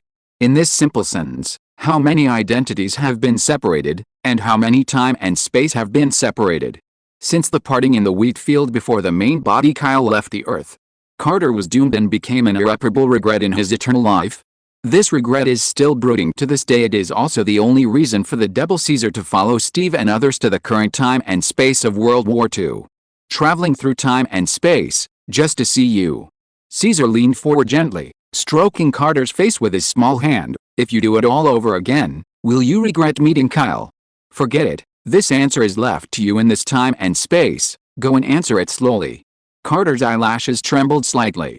After waking up from the dream, he opened his beautiful eyes and saw that the moonlight outside the window was beautiful, and the silvery moonlight was falling on the windowsill. Carter frowned slightly, and touched the left side of his face. There was a drop of wet water on it. As powerful as Kyle, for Carter, she shed a tear after all, and it was the only one. Chapter 461 Caesar Wandering in Time and Space. After watching Carter, Caesar can be regarded as unlocking Kyle's long-cherished wish after this. Caesar did not choose to stay at the training base, but came to a nearby mountain, chose a quiet and suitable environment, and prepared to use a set of time-space protective suits, time-space navigation watches, and the only one left by Steve and others in the future. The only one Pym particle returns to the time and space of New York in 2012 where it was originally. Little Godfather, remember, when you return to the original time and space, you must follow the steps I said. In Caesar's mind and ears, the solemn words left by Tony in the future before leaving, although the operation is very simple and easy to understand as long as you have a complete set of tools for traveling through time and space, but if something happens, any omissions and mistakes, you will never return to the original time and space. First, put on the time-space watch. On the watch, find the button to release the time-space protective suit, and activate it. According to what Tony taught in the future, Caesar first put the time-space watch on his left wrist, and pressed the start button of the time-space protection. The fibers started to release from Caesar's left wrist, comfortably fitting the body surface, and quickly extended to the chest and limbs, forming a substantial white protective suit, wrapping his undeveloped young body. Ant-Man's miniaturization technology, the future is really convenient. Caesar secretly sighed, put on the matching helmet by the way, and methodically carried out the remaining steps taught by Tony in the future.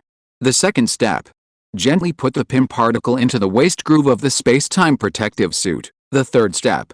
Generally speaking, You need to adjust the time and place you want to go to on the time-space navigation watch yourself. However, since you are starting from the original time-space, the little godfather, you only need to go back to the previous time-space where you stayed. Just click the fourth step. Press the time-space shuttle button on the watch. As long as there is no accident, after a few seconds, you can safely return to the original time-space where you are. Caesar completed the above steps one by one, and at the last point, he couldn't help but shook his head and complained, "Tony, don't be crowed. Goodbye." New York Time and Space in 1944. Finally, looking at the training base in the distance, Caesar was fully prepared, and immediately turned on the switch, and his body shrank rapidly until he completely escaped into the quantum realm. The quantum realm is a vast and mysterious region. It is grotesque, as if there is no concept of existence of time and space. Caesar is like an extremely tiny electric particle, shuttles through it at high speed, jumping from one quantum vortex to another. A light gradually appeared in front of his eyes. Just when Caesar thought he had successfully shuttled back to the original time and space, he seemed to be disturbed by some kind of force, and the vortex in the quantum domain suddenly appeared distorted and disordered.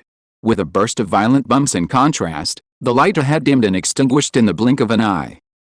Caesar was stunned, from a high-speed movement to a slow movement, and soon his body stagnated in the quantum realm, without moving a bit.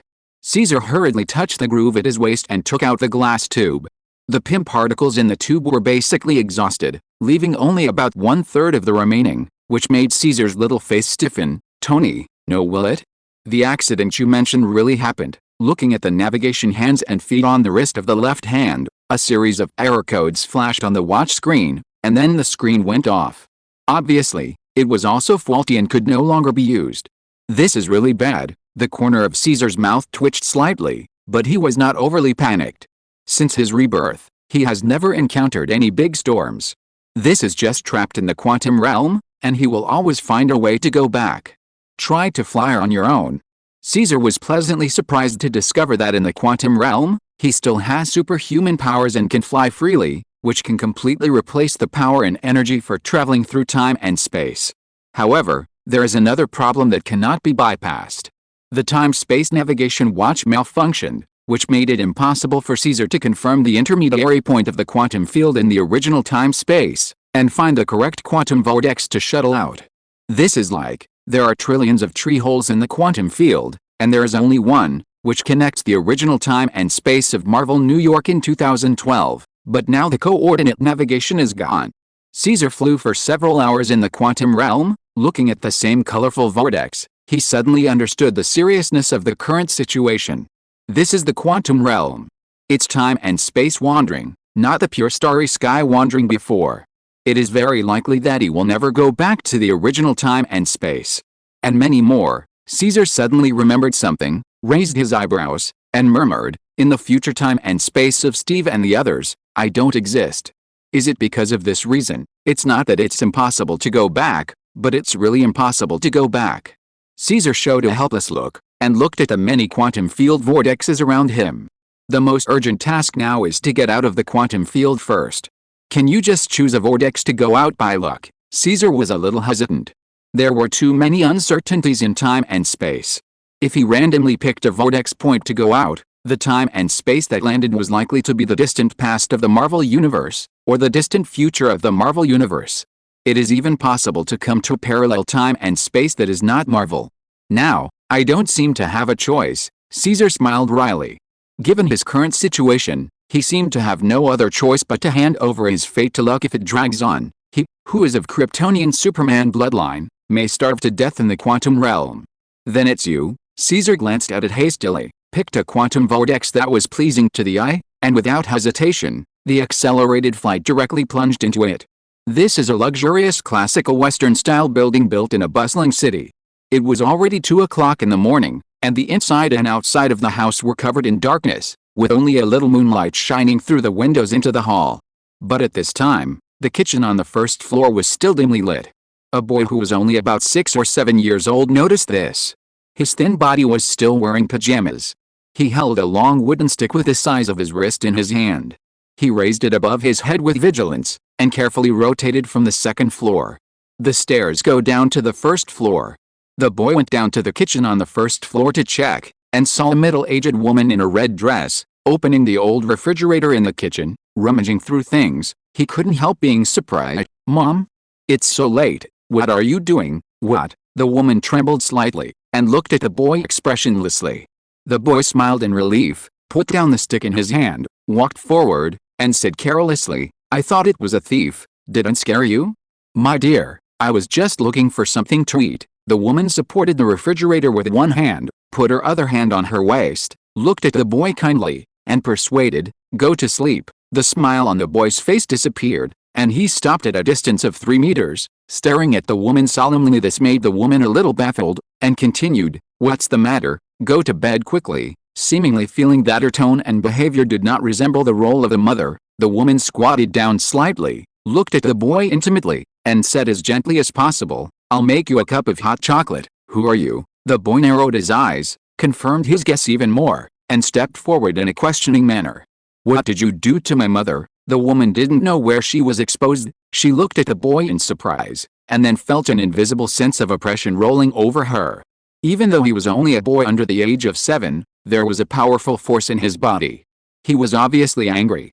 He didn't move his mouth, but directly conveyed his inner voice with his thoughts. "My mother won't step into the kitchen. She can't help me make hot chocolate. She will just make me do it." The woman subconsciously covered her stinging head, and kept taking a few steps back. After the boy's last words, it seemed to touch her soft heart. The woman let out a breath, raised her hands, and eliminated the camouflage ability on her body as the pores switched. Her body shrunk, her pupils returned to brown, her shoulder-length hair returned to dark red, and her skin all over her body returned to dark blue.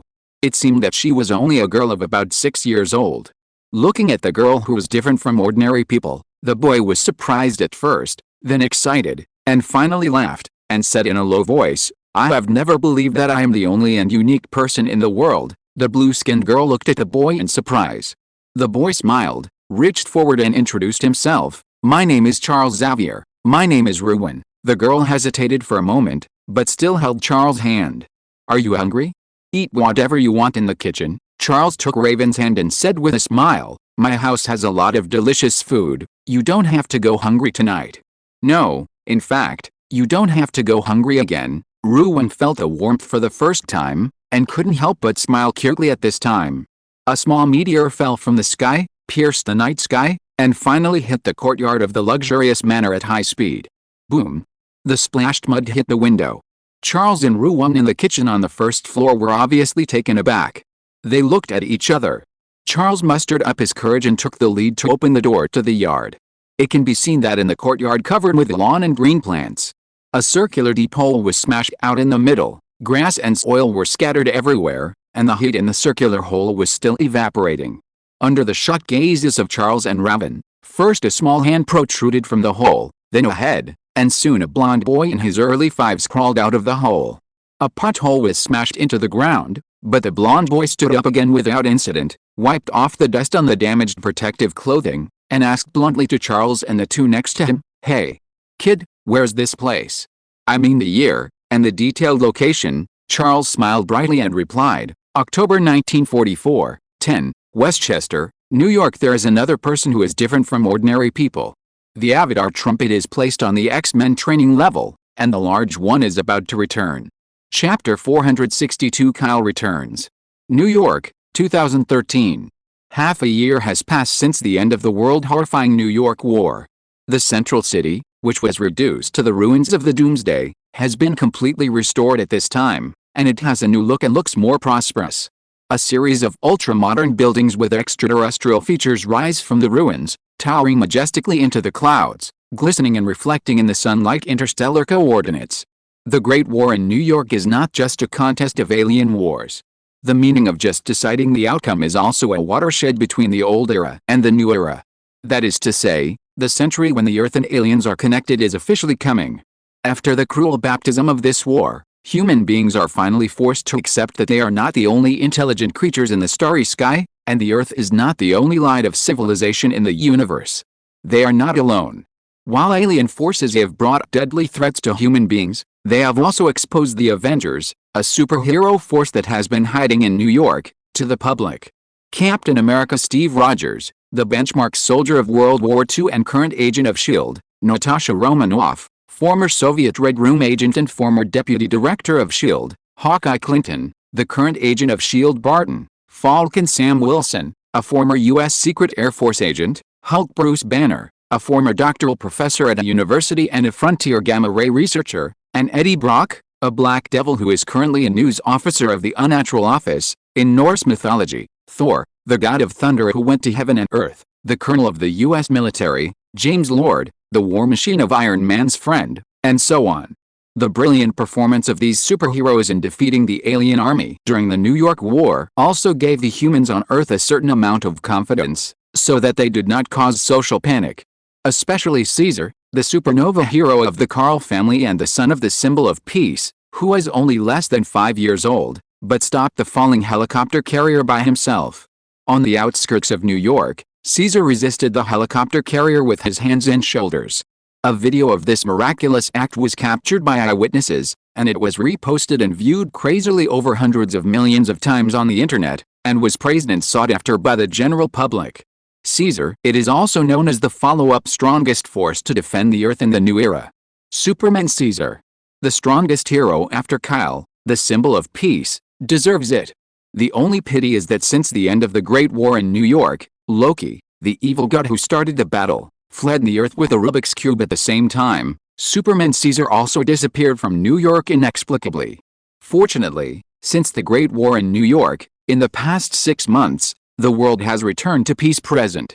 Located in the headquarters of S.H.I.E.L.D. in central New York, near the conference hall on the top floor, Steve, who is always wearing a tight blue uniform, and Natasha, who is wearing a black leather uniform, were sitting on the sofa with their legs crossed, and they were reporting recent work to Fury. Director of S.H.I.E.L.D. Steve said in a deep voice, "Boss, your guess is indeed correct. Even now, in some corners of the world, there are still remnants of Hydra, of course. If you want to completely wipe out the remnants of Hydra, unless the human race on Earth is extinct, Director Fury is not surprised by this. If it is so easy to eradicate, they will not be called Hydra, yet. The current situation is much better than before.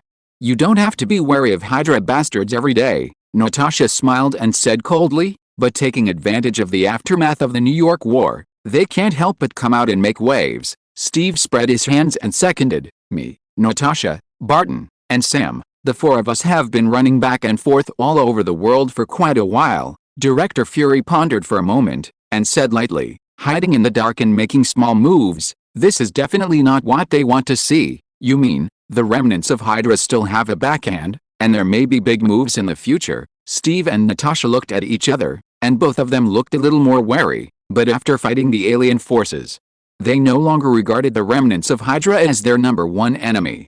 "Okay, you don't have to work today, go home and rest." After the report was completed, Director Fury granted Steve and the others a week-long vacation.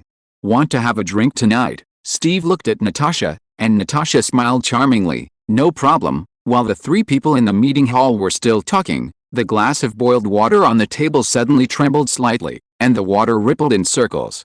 "This is..." Steve and the others looked at each other in amazement, and could feel that the whole building was shaking, especially the tempered floor-to-ceiling windows were buzzing continuously, cracking almost unbearably. Outside, the sky, Steve and Natasha reacted very quickly, got up one after the other, and quickly walked to the French windows. They looked up at the blue sky, and they could see that there were 2 dark clouds covering the sun, and they were still lowering their altitude, falling towards the open space in front of the headquarters. "Alien spaceship," Fury narrowed his eyes solemnly. The 2 dark clouds were exactly 2 interstellar fighter jets with roaring engines. "That is," Natasha was stunned for a moment, and after seeing clearly the outline of a spaceship, she blurted out excitedly, "It's the Patriarch.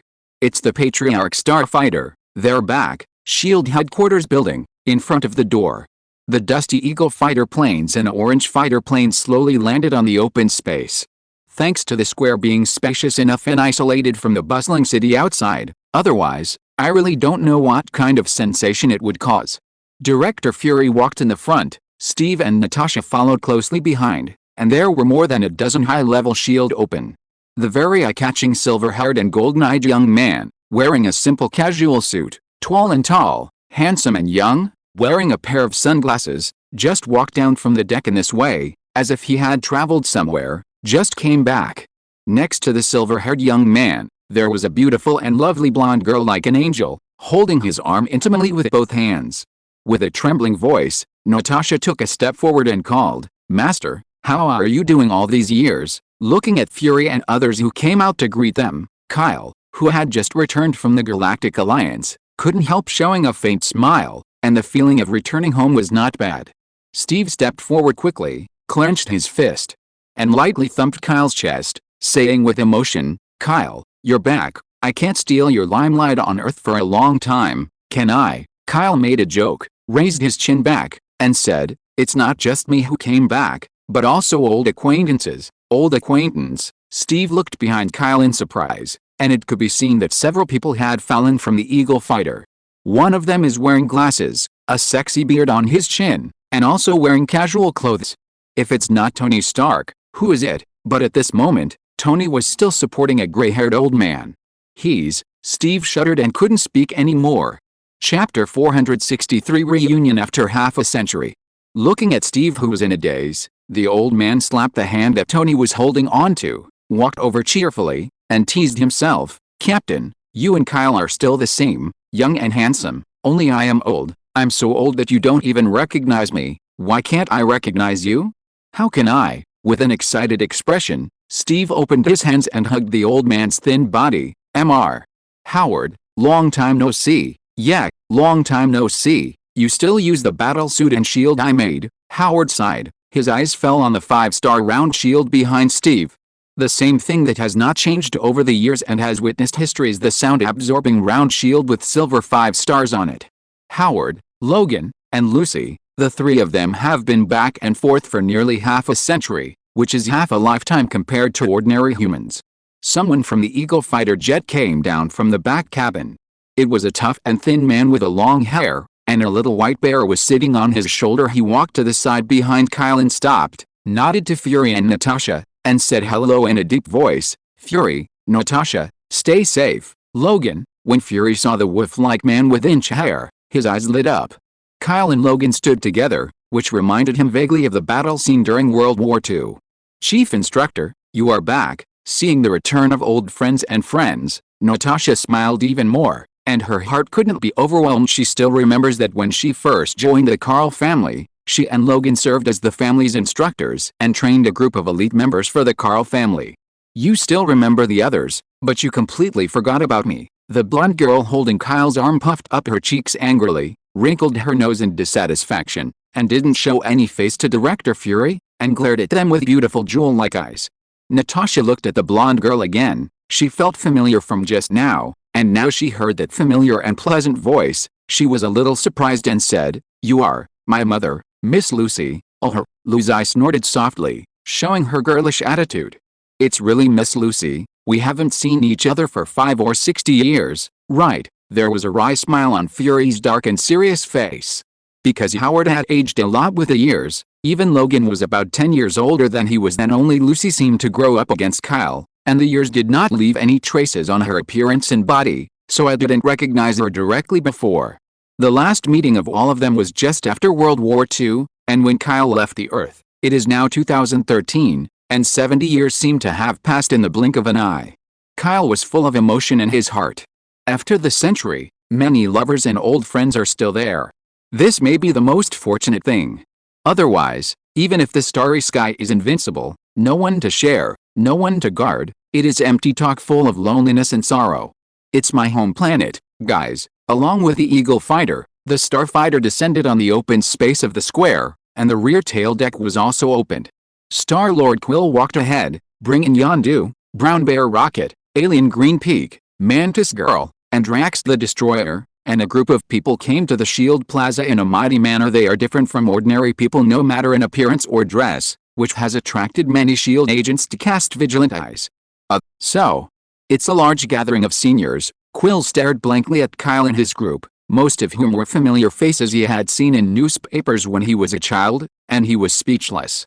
"Kyle, it seems that you not only successfully brought back Howard and the others, but also brought back an extra team of aliens." Seeing Quill and others, Fury couldn't help but said to Kyle.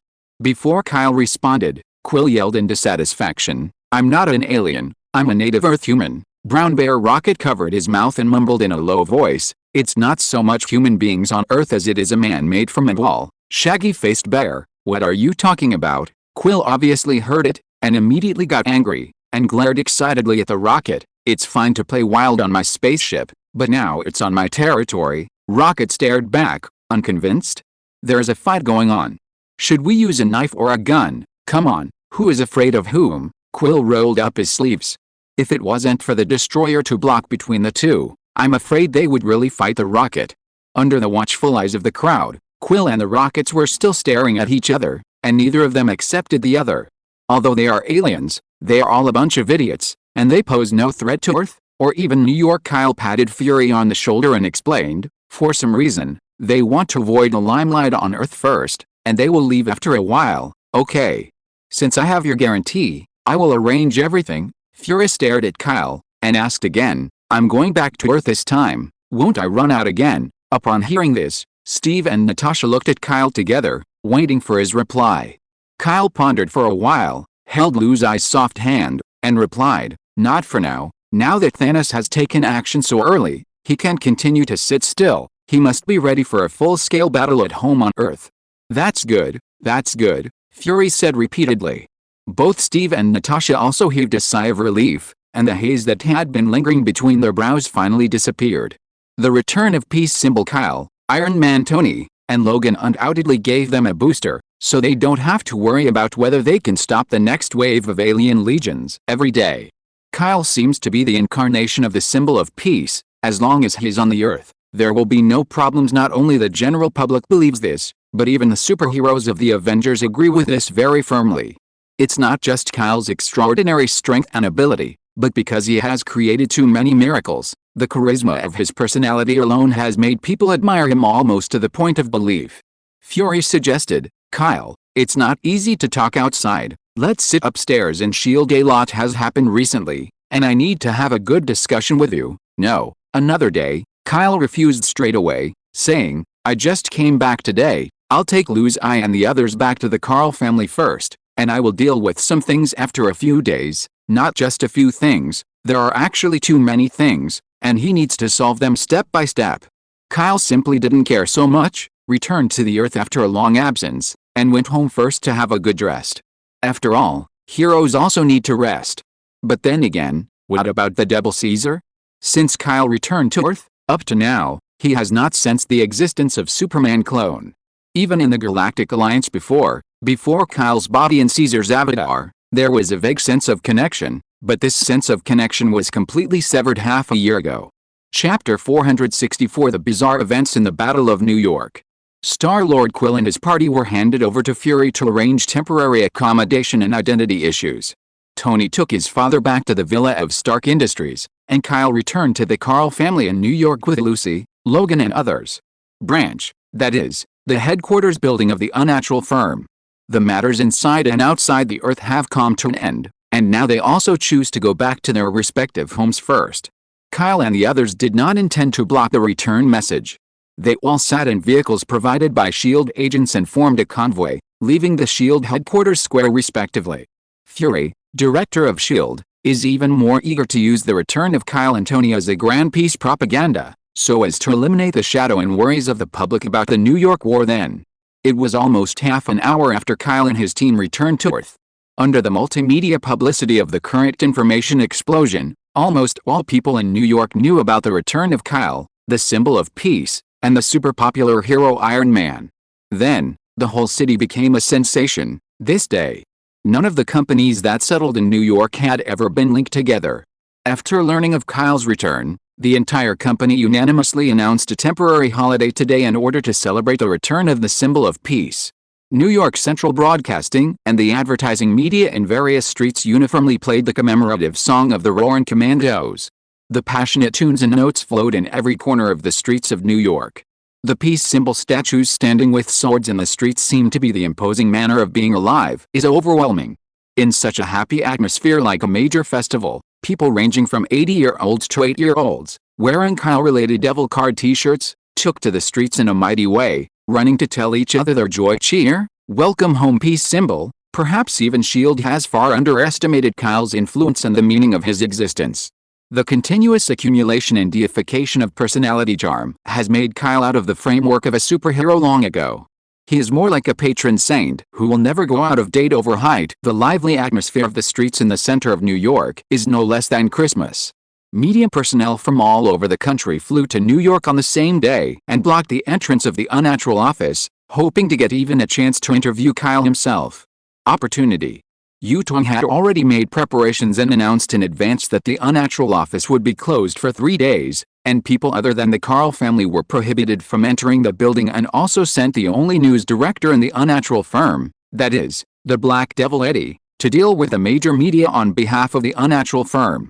Eddie obviously has a big head. Standing alone at the door, the surrounding cameras and microphones are aimed at him like a long shot, and the frantic media reporters are like a tide, trying to completely submerge him in this day.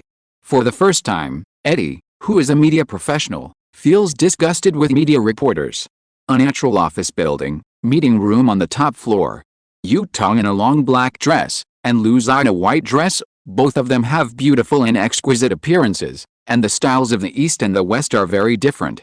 At this time, they are sitting together arm in arm, whispering up. At the end of World War II, Yutong was still a little girl who had not yet grown up, and Lucy was already the mother in charge of family affairs now. Half a century later, Yutong looks like a charming and sexy beauty, while Lucy still retains the innocence and purity of the girl at the beginning, as if the roles have been reversed before this. Kyle was still a little uneasy. Regarding the reunion of Yutong and Lucy, he did not expect that their relationship would be very harmonious, like sisters who love brothers and sisters. The Carl family has worked hard for you. Back then, when you were a hands-off shopkeeper, you pushed all the work that I should have done to you. Luzai lightly held Yutong's hand and said apologetically.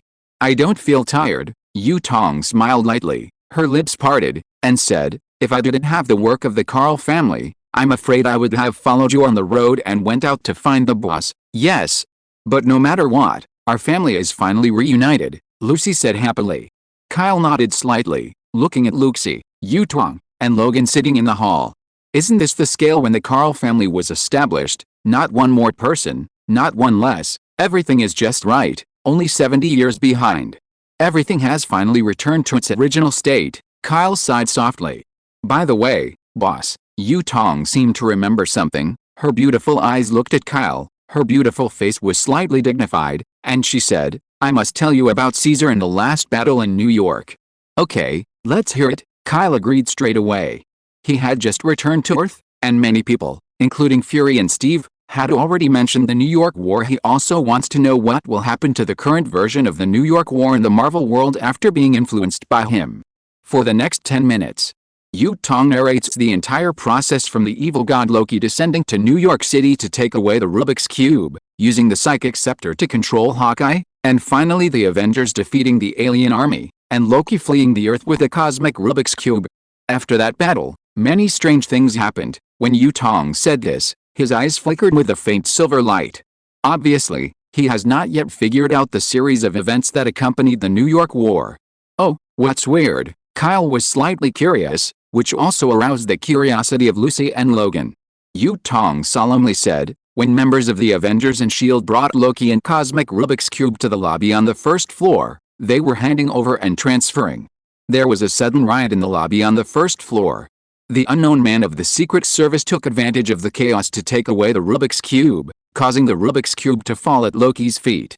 It is precisely because of this that Loki was able to successfully escape the Earth with a Rubik's Cube, Kyle asked in surprise. Unknown man?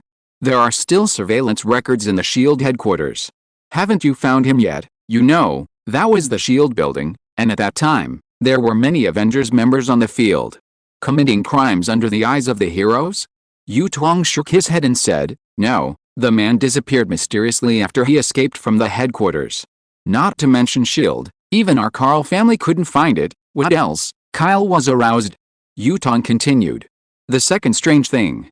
Captain Steve met a man who looked exactly like him in a ruin near the headquarters building. At first, Captain Steve thought that the man was Luo who had escaped. The basics changed, so that he even fought. Is there such a thing? Logan exclaimed. Yutong nodded and said, the boss clone, Caesar, disappeared from New York together with a person who pretended to be the captain after Captain Steve was knocked out. It was as if the world had evaporated, and no trace could be found. Kyle fell silent, lost in thought. It is definitely not a coincidence that one after another strange things are linked together. Chapter 465 Got the Mind Gem. 1.5. More than half a century has passed in a hurry, and now it is the modern year of 2013. Lucy and Logan were used to seeing the top technological things of the Galactic Federation, and they were not surprised by the almost earth-shaking changes of the Earth, but took it for granted in their hearts. However, regarding the invasion of the Earth by alien forces, triggering the Great War in New York, and a series of strange events with great influence, the two of them and Kyle were equally curious. Lucy said in a speculative tone, "Can we infer that half a year ago, Kyle's clone, Caesar, and the man pretending to be Captain America left the Earth?" Logan said in a deep voice, "There is also a mysterious man who wants to steal the Rubik's Cube. He is probably also with a fake US team." After all, they appeared in New York at the same time, and disappeared in New York at the same time. Indeed, both Lucy and Logan's IQs are online, and what they think is also what Kyle thinks at this time. There is such a group of mysterious and unknown supermen, taking advantage of the alien war just ended in New York in chaos, secretly doing small tricks without telling the members of the Avengers. This is also reasonable. So, those people are unknown enemies. Kyle thought about this following the above guesses, but quickly rejected the idea. The reason is simple. If those infiltrators were enemies at that time, the devil Caesar would never stand by, and with the extraordinary strength of Caesar's Kryptonian bloodline, not to mention defeating all potential enemies, there must be at least the ability to protect himself. Can make the devil Caesar leave with him, unless voluntarily, that is to say, the infiltrator is not hostile, and even, the infiltrator is very likely to be one of his own. Kyle narrowed his eyes slightly, and looked at Yutong, who was sitting directly opposite, only to find that Yutong happened to be looking at him too, with deep meaning in his beautiful, dark eyes like stars. Kyle suddenly smiled and said, "Yutong, do you still have some information that you haven't disclosed to us? I know I can't hide it from you, boss." Yutong smiled lightly, and suddenly let go of Lucy's hand, and slightly brushed away her waist-length black hair, revealing her fair and snowy delicate neck, where she was wearing an ordinary necklace pendant. "The pendant, is it a very important item?" Lucy said suddenly. "How do you know?" Yutong couldn't help but be surprised when he was seen through all a sudden. Lucy blinked and said, "Zio Yutong. Because you don't want to keep other jewelry or dolls besides clothes and daily necessities, except those given by Kyle himself. It's been like this since childhood. So to break this rule, it must be a very important item to keep close to you." Yutong didn't speak. Because of her mental ability, she read too much of other people's thoughts. This was the first time that someone saw the secret that he wanted to hide in his heart, and his fair and beautiful face suddenly turned pink. Cough cough, Logan coughed. He is someone who has experienced it, so he naturally understands everything, but he has a very high EQ and doesn't want to tell the truth. Kyle's expression was also a little uncomfortable. He touched his nose and asked Lucy, "How do you know that the pendant Yutong is wearing is not from me? Your taste isn't that bad." Lucy smiled when she heard the words, lowered her head, and brushed aside the golden hair hanging around her neck with her fingers, revealing the sapphire pendant that Kyle had been wearing all along. It was the heart of the ocean that Kyle had given during World War II.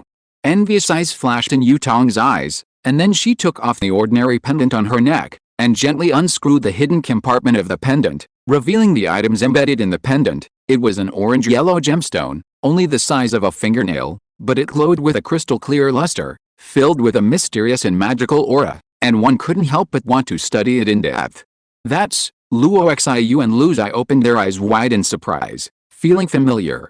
Kyle trembled even more, stood up from his seat, and blurted out, "Soulstone, is that the Soulstone?" After all, in his hands, he already had the two gems of space and power, and it was impossible to mistake the Soul Gem. "Yes, it is the Soul Gem," Yutong nodded lightly, and said, "This gem was taken by Caesar from the Mind Staff in the hands of the evil god Loki, who invaded the Earth. It is said that Caesar swallowed the Mind Gem in order to keep it safe. Since Caesar is gone, why is the Soul Stone in your hand?" Kyle was at a loss.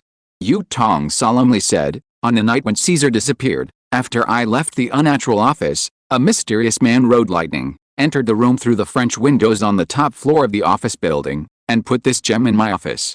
In the desk drawer.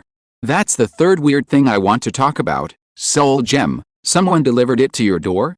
Still driving thunder and lightning, Kyle remained silent. The man who could control thunder and lightning first reminded him of Thor, the god of thunder. It's just that with Soul's straightforward temperament, he would never enter the office building to return the Soul Stone while Yutong was away. But through the above information, at least one thing can be confirmed first. Caesar firmly deduced, the people who sneaked into New York half a year ago are not enemies. They are probably the double Caesar, that is, people I know. Yutong nodded and said, I think so too, but who are they and what is the purpose? The cosmic Rubik's Cube, the Mind Stone, it's not wrong. Their purpose is to get the Infinity Stone. As for the deeper intention, I hope it's not what I guessed. Kyle let out a sigh of relief, his eyes complicated, and said, as for who they are, I don't know yet. Anyway, they have no malicious intentions. The Mind Gem is in hand. Plus the original Space and Power Gems in hand, exactly half. It's time to create an artifact capable of controlling gems. Kyle quietly clenched his hands and whispered to himself. Thanos sent someone to arrest Lorna. Wasn't he just forcing him to go to war? So he naturally wanted to accompany him to the end. Yutong asked, Boss, what about Caesar? Do you still want to send Katja to look for him? Kyle was silent for a moment, then shook his head and said, Don't look for it. Just bring everyone back. The double Caesar is equivalent to himself. Although there is no card drawing system, the Kryptonian bloodline is not a joke. Caesar's sudden departure must have his reasons and considerations. Coupled with his extraordinary ability, Kyle doesn't need to worry too much about the safety of his avatar. Okay, I get it. Yutong nodded and took the order, looked at Kyle, then at Logan and Luzai, and said with a smile. You have all been away from the Earth for a long time. These days, you should take a good rest first. After a while, I will call all the members of the Carl family and start a family meeting. Yes, Caesar readily agreed. There are too many things that need to be considered carefully. It is better to rest for a while before making plans. If you're listening to this novel on a channel other than Fanfic World, it means they downloaded and uploaded it without effort. We cordially invite you to visit our channel, Mundo Fanfic Novelis. There you'll find the original version of this story and you can explore many other novels of various genres. We're waiting for you to immerse yourself in a world of incredible novels. Chapter 466 Building a Hero Plan in Advance. In the hinterland of the Atlantic Ocean, this is an uninhabited natural island, and human sea and air traffic routes will not touch it. The sky is spotless blue, the calm sea is sparkling, the coconut trees are swaying under the humid sea breeze, and the seagulls and fish are chasing in the shallow water beside the island. An ordinary beach chair was left on the beach, and a silver-haired young man was lying on it calmly. He was wearing sunglasses that covered half of his handsome face, and he wore only a pair of beach pants on his body full of abdominal muscles. The skin on his body's surface was tanned by the sun, making his already perfect physique even tougher and stronger. Rustling, with a sound of footsteps on the sand, Yutong, wearing a black secretary uniform, lined with a towering chest, and long legs wrapped in black silk stepping on high heels, suddenly appeared from somewhere behind. Yutong came to the beach chair, her knees were seamlessly closed, her uniform skirt wrapped her round buttocks, and she squatted down slightly. Boss, the drink you want, and the information, Yutong whispered in the ear of the silver-haired young man, and put a glass of iced orange juice and a file on the small round table. It's troublesome. Kyle opened his eyes, took off his sunglasses, picked up the cup and took a sip of the juice, leaned his back on the chair comfortably, and asked Yutong, where are Lucy and Logan? Why did you take a rest for a while? Disappeared, boss. You have been resting for 2 or 3 months. It's not a period of time. Yutong first corrected a sentence, and then said, Luzai has officially taken over the financial work of the Carl family since the day before yesterday, and is now working in the office of the general manager of the unnatural firm. As for Logan, he said that he hasn't exercised for a long time, and I have traveled around the world in a boat and a motorcycle, and I should have just arrived in Japan now. Those two are really hard-working. Kyle shook his head, picked up the file, and continued to ask, where are Babo, Green Peak, and Star-Lord Quill and his party? How are you doing on Earth now? Yutong said in a calm tone. Babo is your subordinate in outer space, boss. I arranged him as a probation card student. Now he's working with Eddie as a partner. He often goes out to New York for missions. His ability and performance are excellent. Not bad. As for Green Peak, it's tired of fighting and killing, and now works in an alien amusement park owned by Stark Industries, Alien Cosplay, which is very popular locally and online. Kyle is not surprised by Bebo's current situation. Although Bebo is weak, he has a fighting and upward heart. What he didn't expect was the Green Peak. The original leader of the space pirates who was decisive in killing, became the mascot of the amusement park? Interesting. Kyle was a little dumbfounded. It is estimated that few people know that there are real aliens in the New York amusement park. Star-Lord Quill and his group were arranged by Fury in a retro villa on the outskirts of New York, and restricted the number of times the other aliens went out except Quill. This is also impossible. After all, they are basically aliens. Once exposed outside, it will be troublesome. Yutong slightly raised his eyebrows, and stated, they didn't show much in the past 2 or 3 months, but recently, they have become more and more unstable. And they seem to want to leave the Earth and go to the Galactic Federation. It's probably these few months. After avoiding the limelight, they can't stay on the comfortable Earth. Kyle smiled, knowing the impatient nature of Quill and his party, and said, if they want to leave the Earth, let them go. There is no need to force them to stay. Okay. Yutong wrote it down, walked behind the sun chair, put her hands on Kyle's shoulders, and rubbed them gently. After 3 months of rest, it's time for me to exercise, otherwise I would really be a dead fat house. Enjoying Yutong's rubbing, Kyle couldn't help but open the data book in his hand.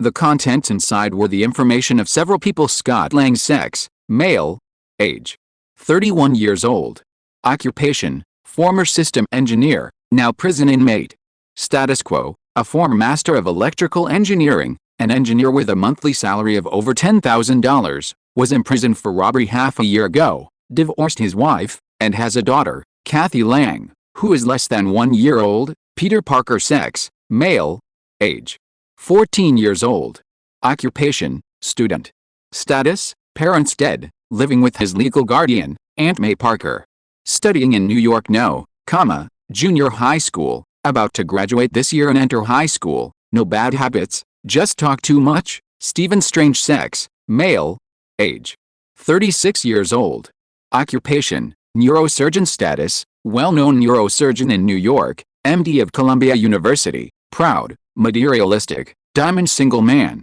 likes to challenge patients that other doctors cannot heal. Tetra, sex, male, age, 28 years old, occupation, Prince of Wakanda, status, as the son of the King of Wakanda, T'Chaka, the sole heir of Wakanda and the future King of Wakanda, received a good quality education since childhood, currently studying PhD in physics at Oxford University. Among these 4 people, some are princes, some are prisoners, some are still studying, and some are doctors, and there is absolutely nothing that can be connected. But Kyle didn't even bother to hold a family meeting, but asked for the personal information of these 4 people by name. There must be his reason for this. Yutong collected all the information in less than half a day.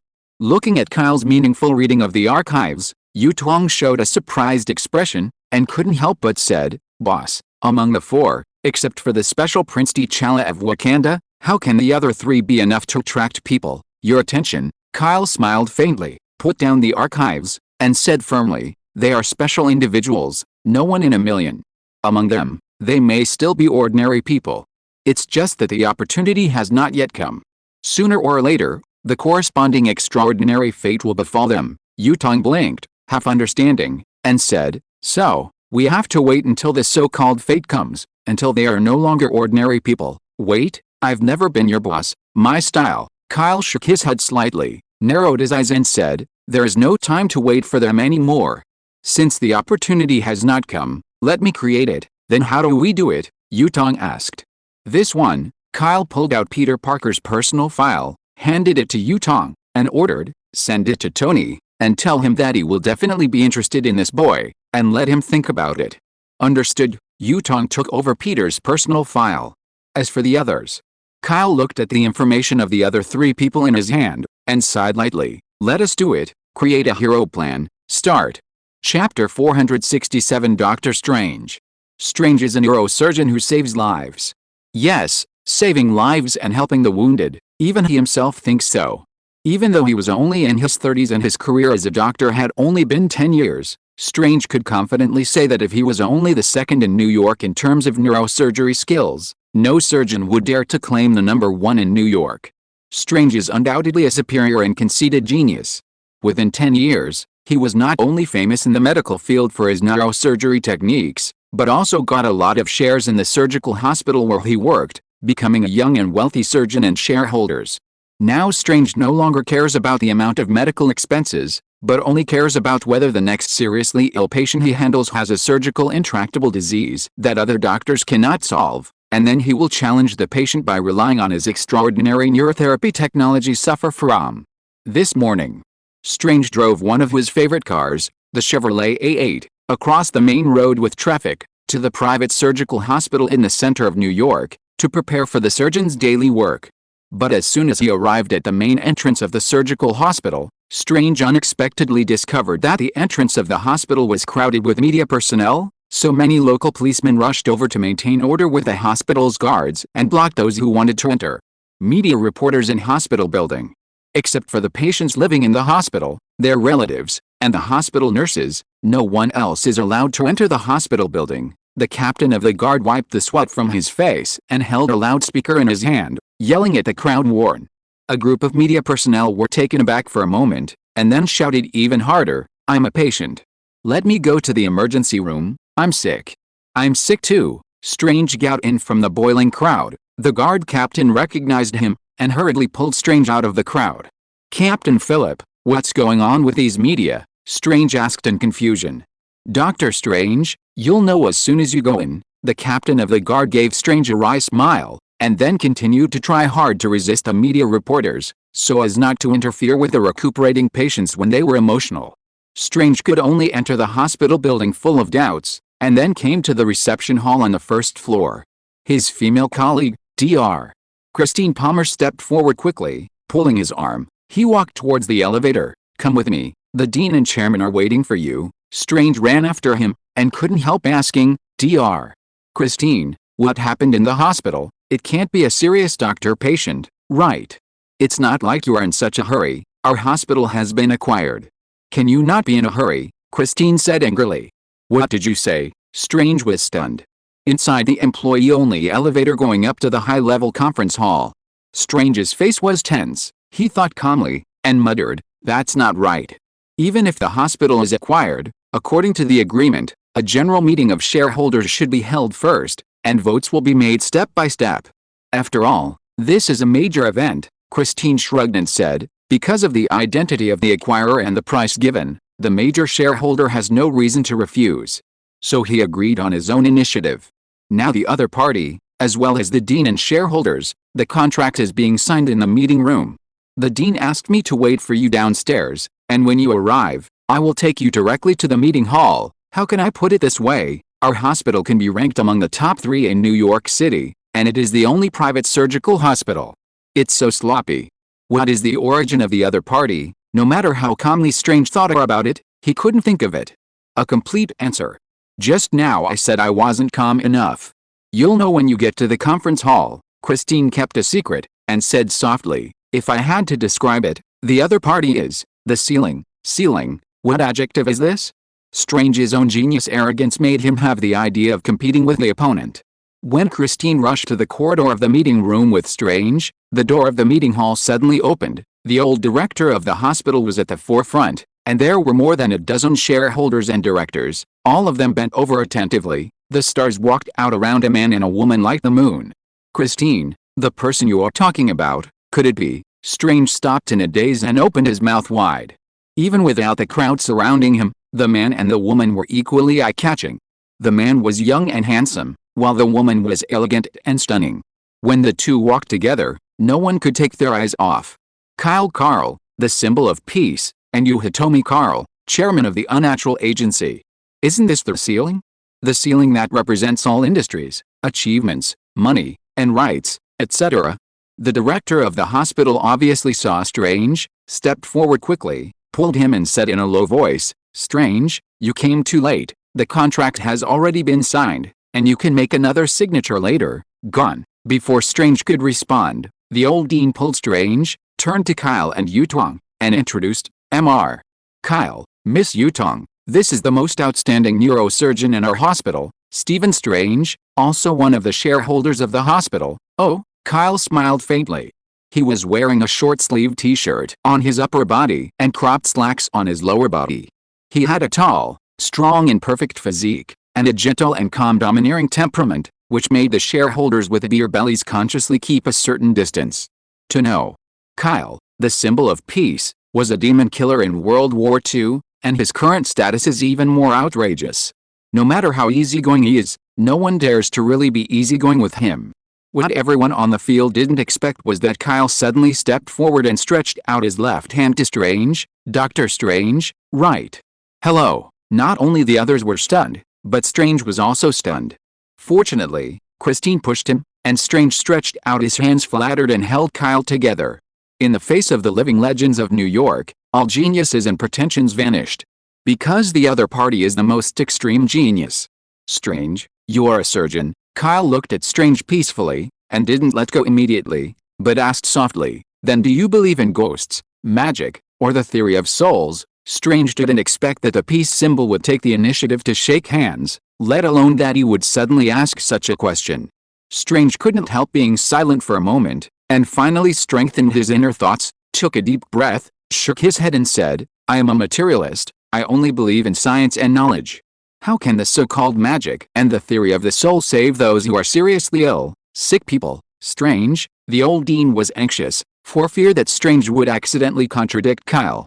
Kyle didn't feel any dissatisfaction, the corners of his mouth slightly raised, he patted Strange's shoulder with his hand, and said with a smile, isn't it superstitious to believe in science too much? Dr. Strange, I hope we will meet next time, you and you can say the same thing, finish this sentence. Kyle didn't stay any longer, and left with Yutong dressed as a secretary, leaving Strange standing there in a daze. Chapter 468 The Director Behind the Scenes. 3 days later. It has been 3 days since Unnatural acquired the New York Surgical Hospital under its umbrella. This business news has been widely reported by the New York news media, and no one is curious about it anymore. On the other hand, Dr. Strange, since seeing Kyle, has been out of shape for a day or two, and even in his sleep, he is still thinking about the meaning of Kyle's question. Fortunately, Strange was a determined person, and he quickly returned to work. He even arranged for himself on weekend nights, driving out to attend the banquet of the upper class, intending to completely forget about those messy things.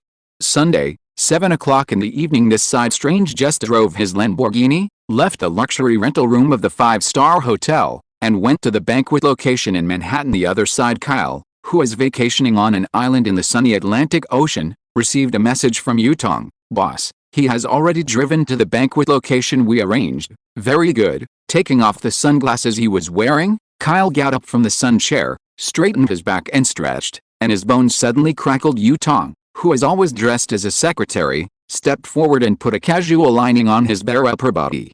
Let's go back to New York first. Weiss, turn off the internal and external simulators, and the artificial sun. Kyle took Yutong, left the beautiful beach, and returned to the interior of the island with a jungle landscape. Understood, master. Following the sudden sound of Weiss's voice, the forest on the island twisted and changed. Trees are restored as artistic sculptures, dirt as vibranium floors, mountains as magnificent fortress buildings. This is the Carl family headquarters, Dragon Turtle Island as a mobile fortress. Meanwhile, the sunlight that provided the illumination dimmed.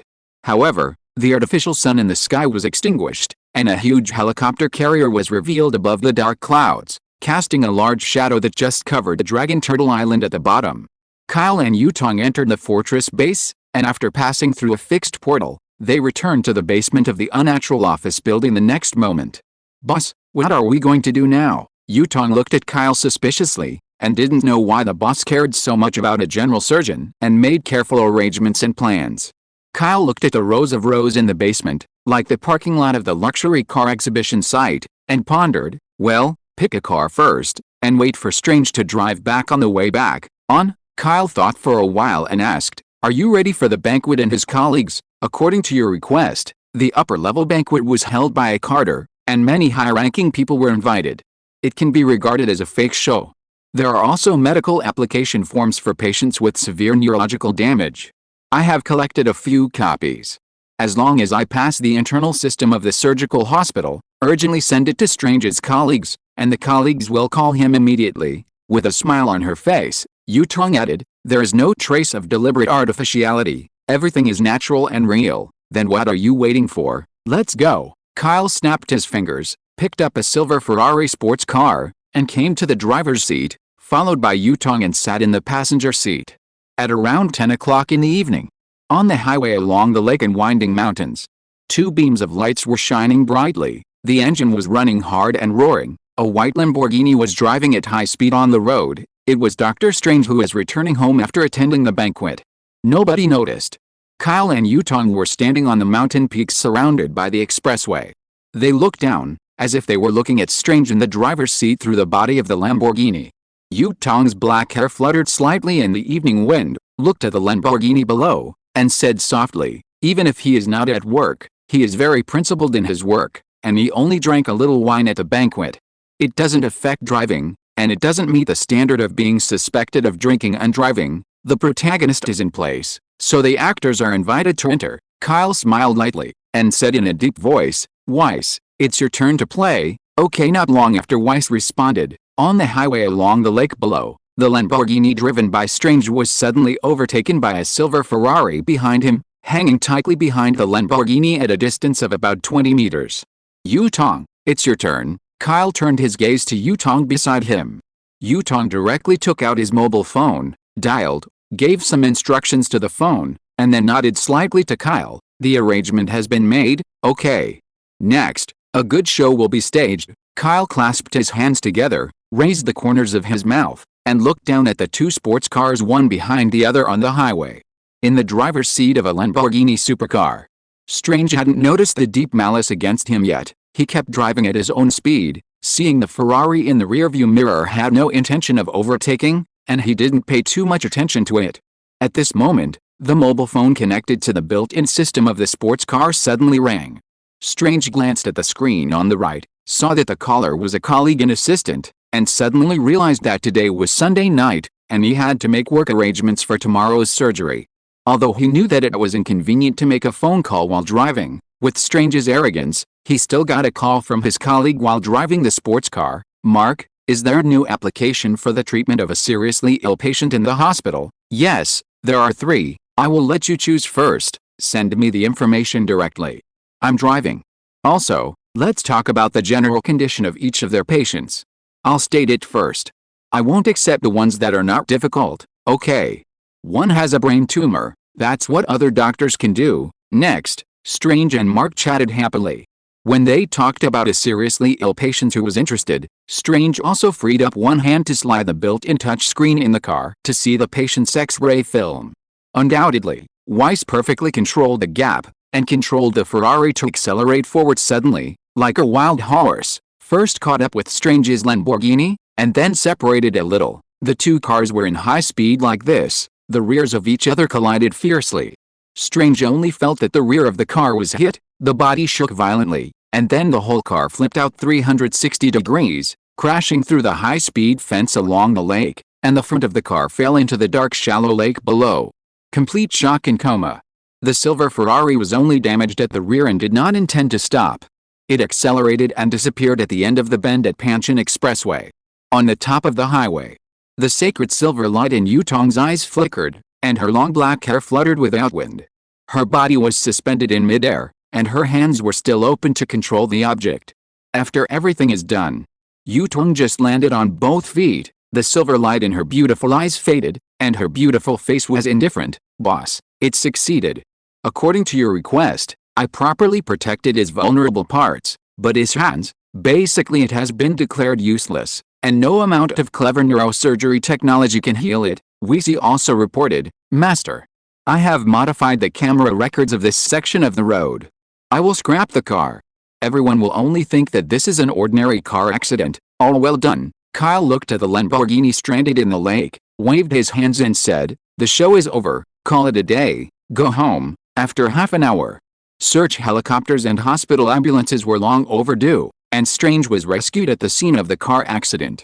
Chapter 469: Severing the Past and Recreating a New Life. New York Surgical Hospital, Single Intensive Care Unit. Strange didn't know how long he had been in a coma. He just felt like he had a very, very long dream, until finally his consciousness came to the surface.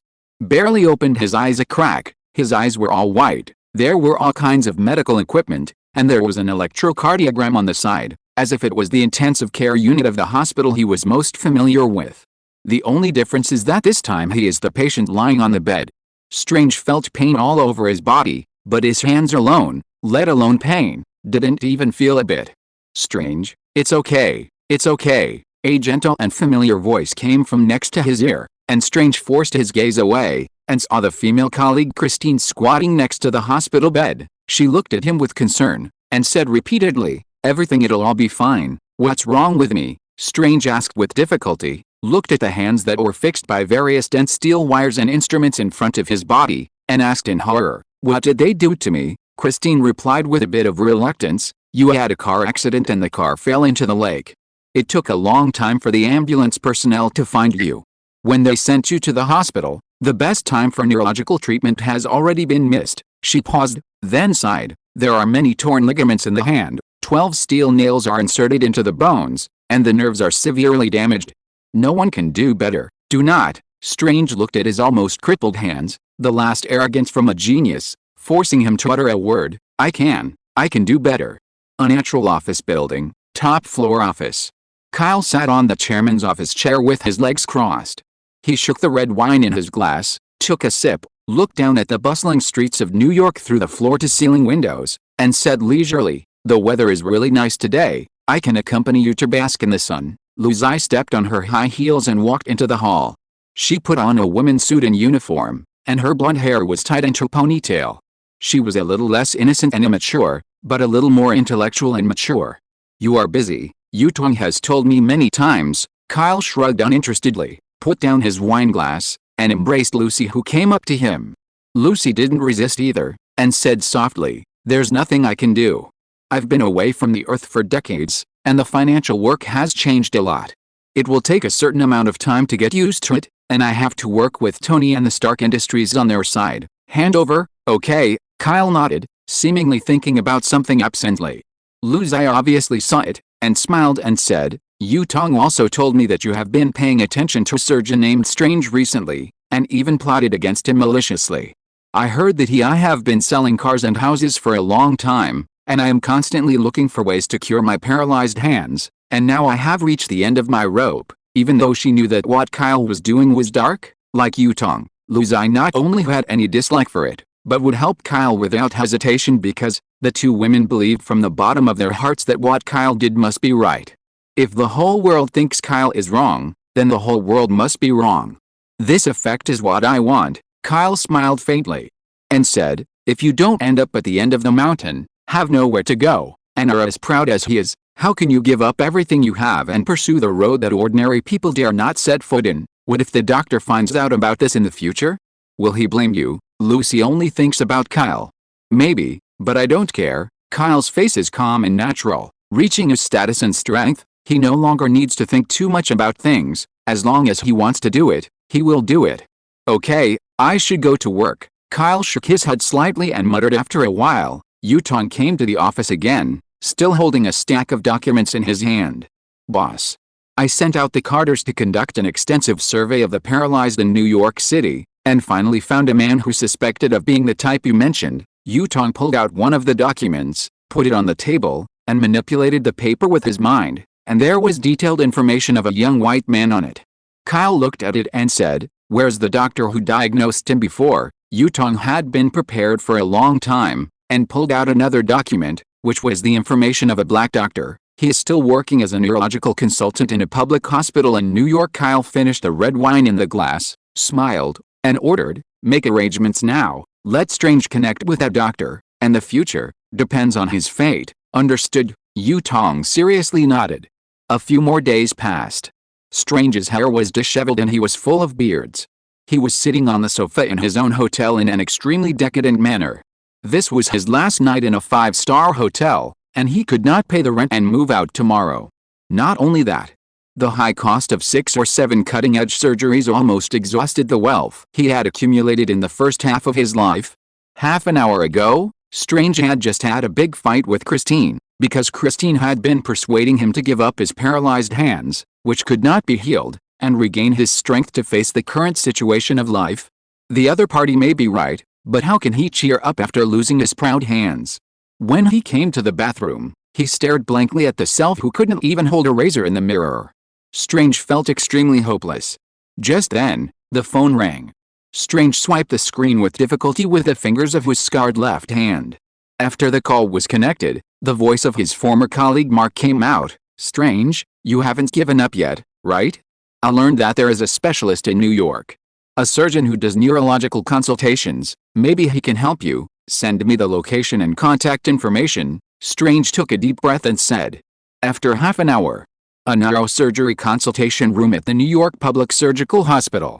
The Black Doctor and Strange sat face to face, and said bluntly, sorry, Strange, your hands have no possibility of healing with our current neurotherapy technology. Strange was no longer surprised. He smiled miserably, raised his hands, and said to himself, I knew it, I knew it.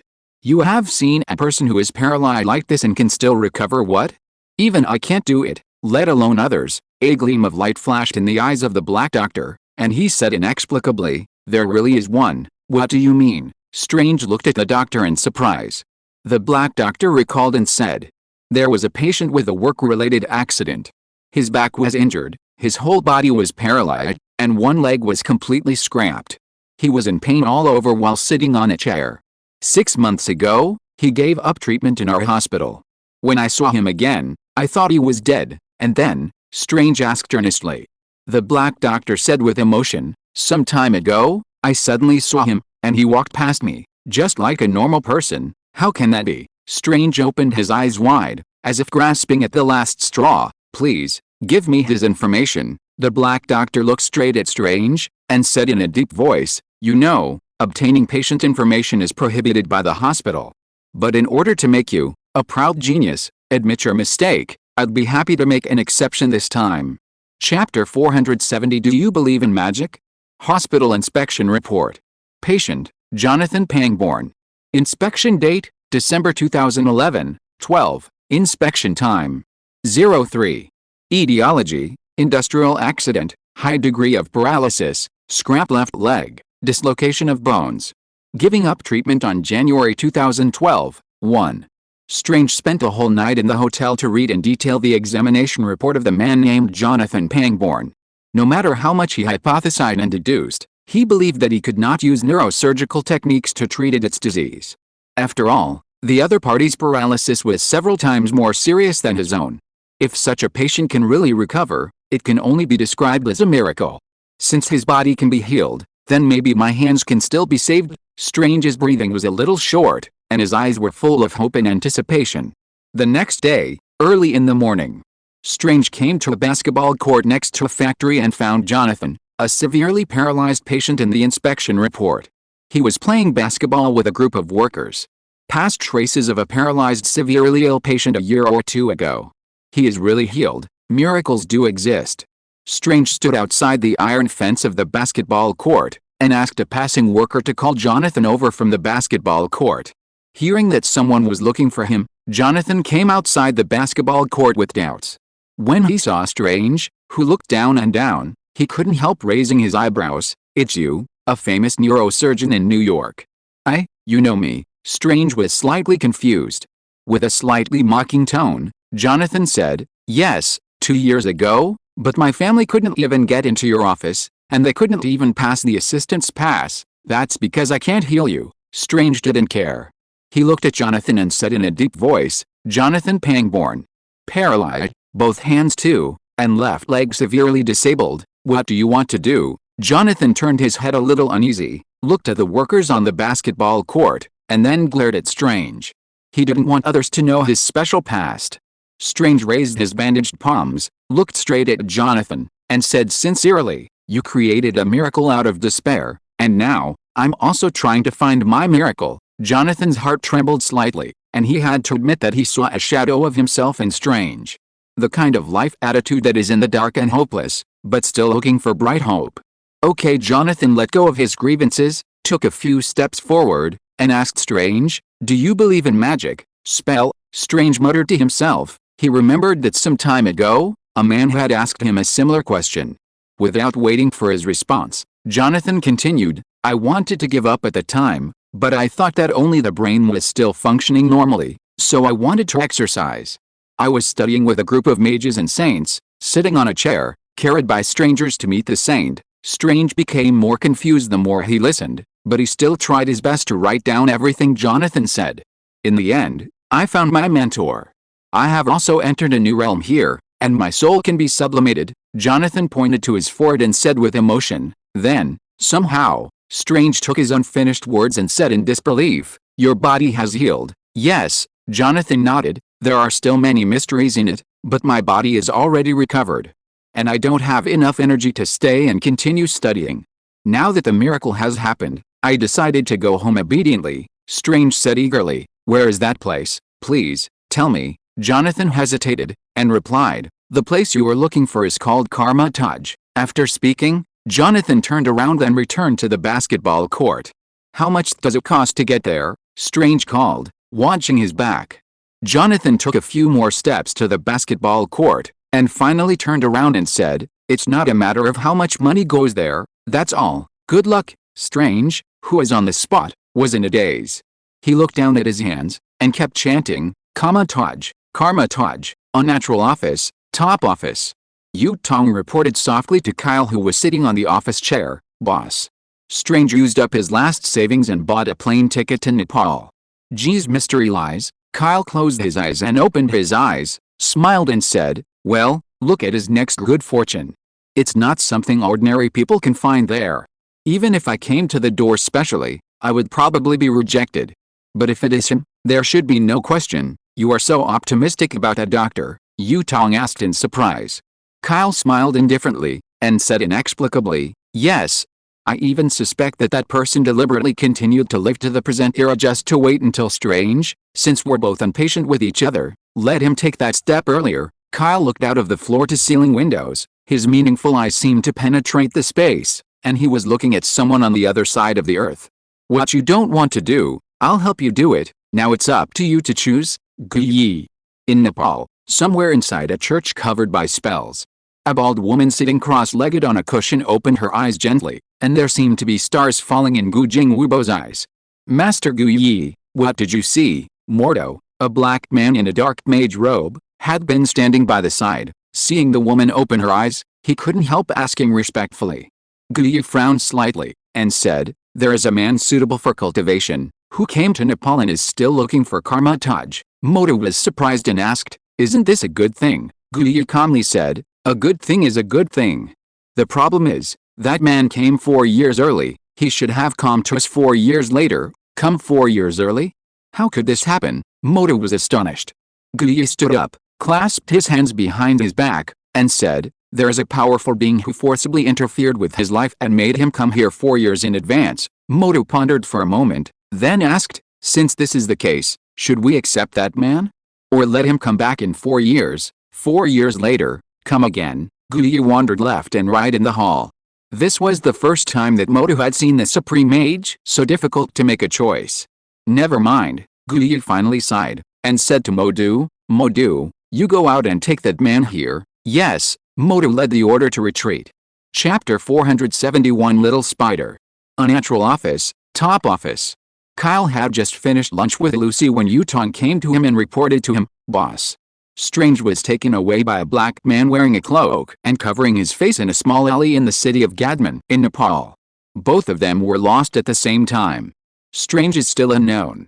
Key's whereabouts, it seems to have evaporated among the people in Kathmandu. It seems that Guyi has accepted him and went to the real Karma Taj." The corners of Kyle's mouth rose slightly.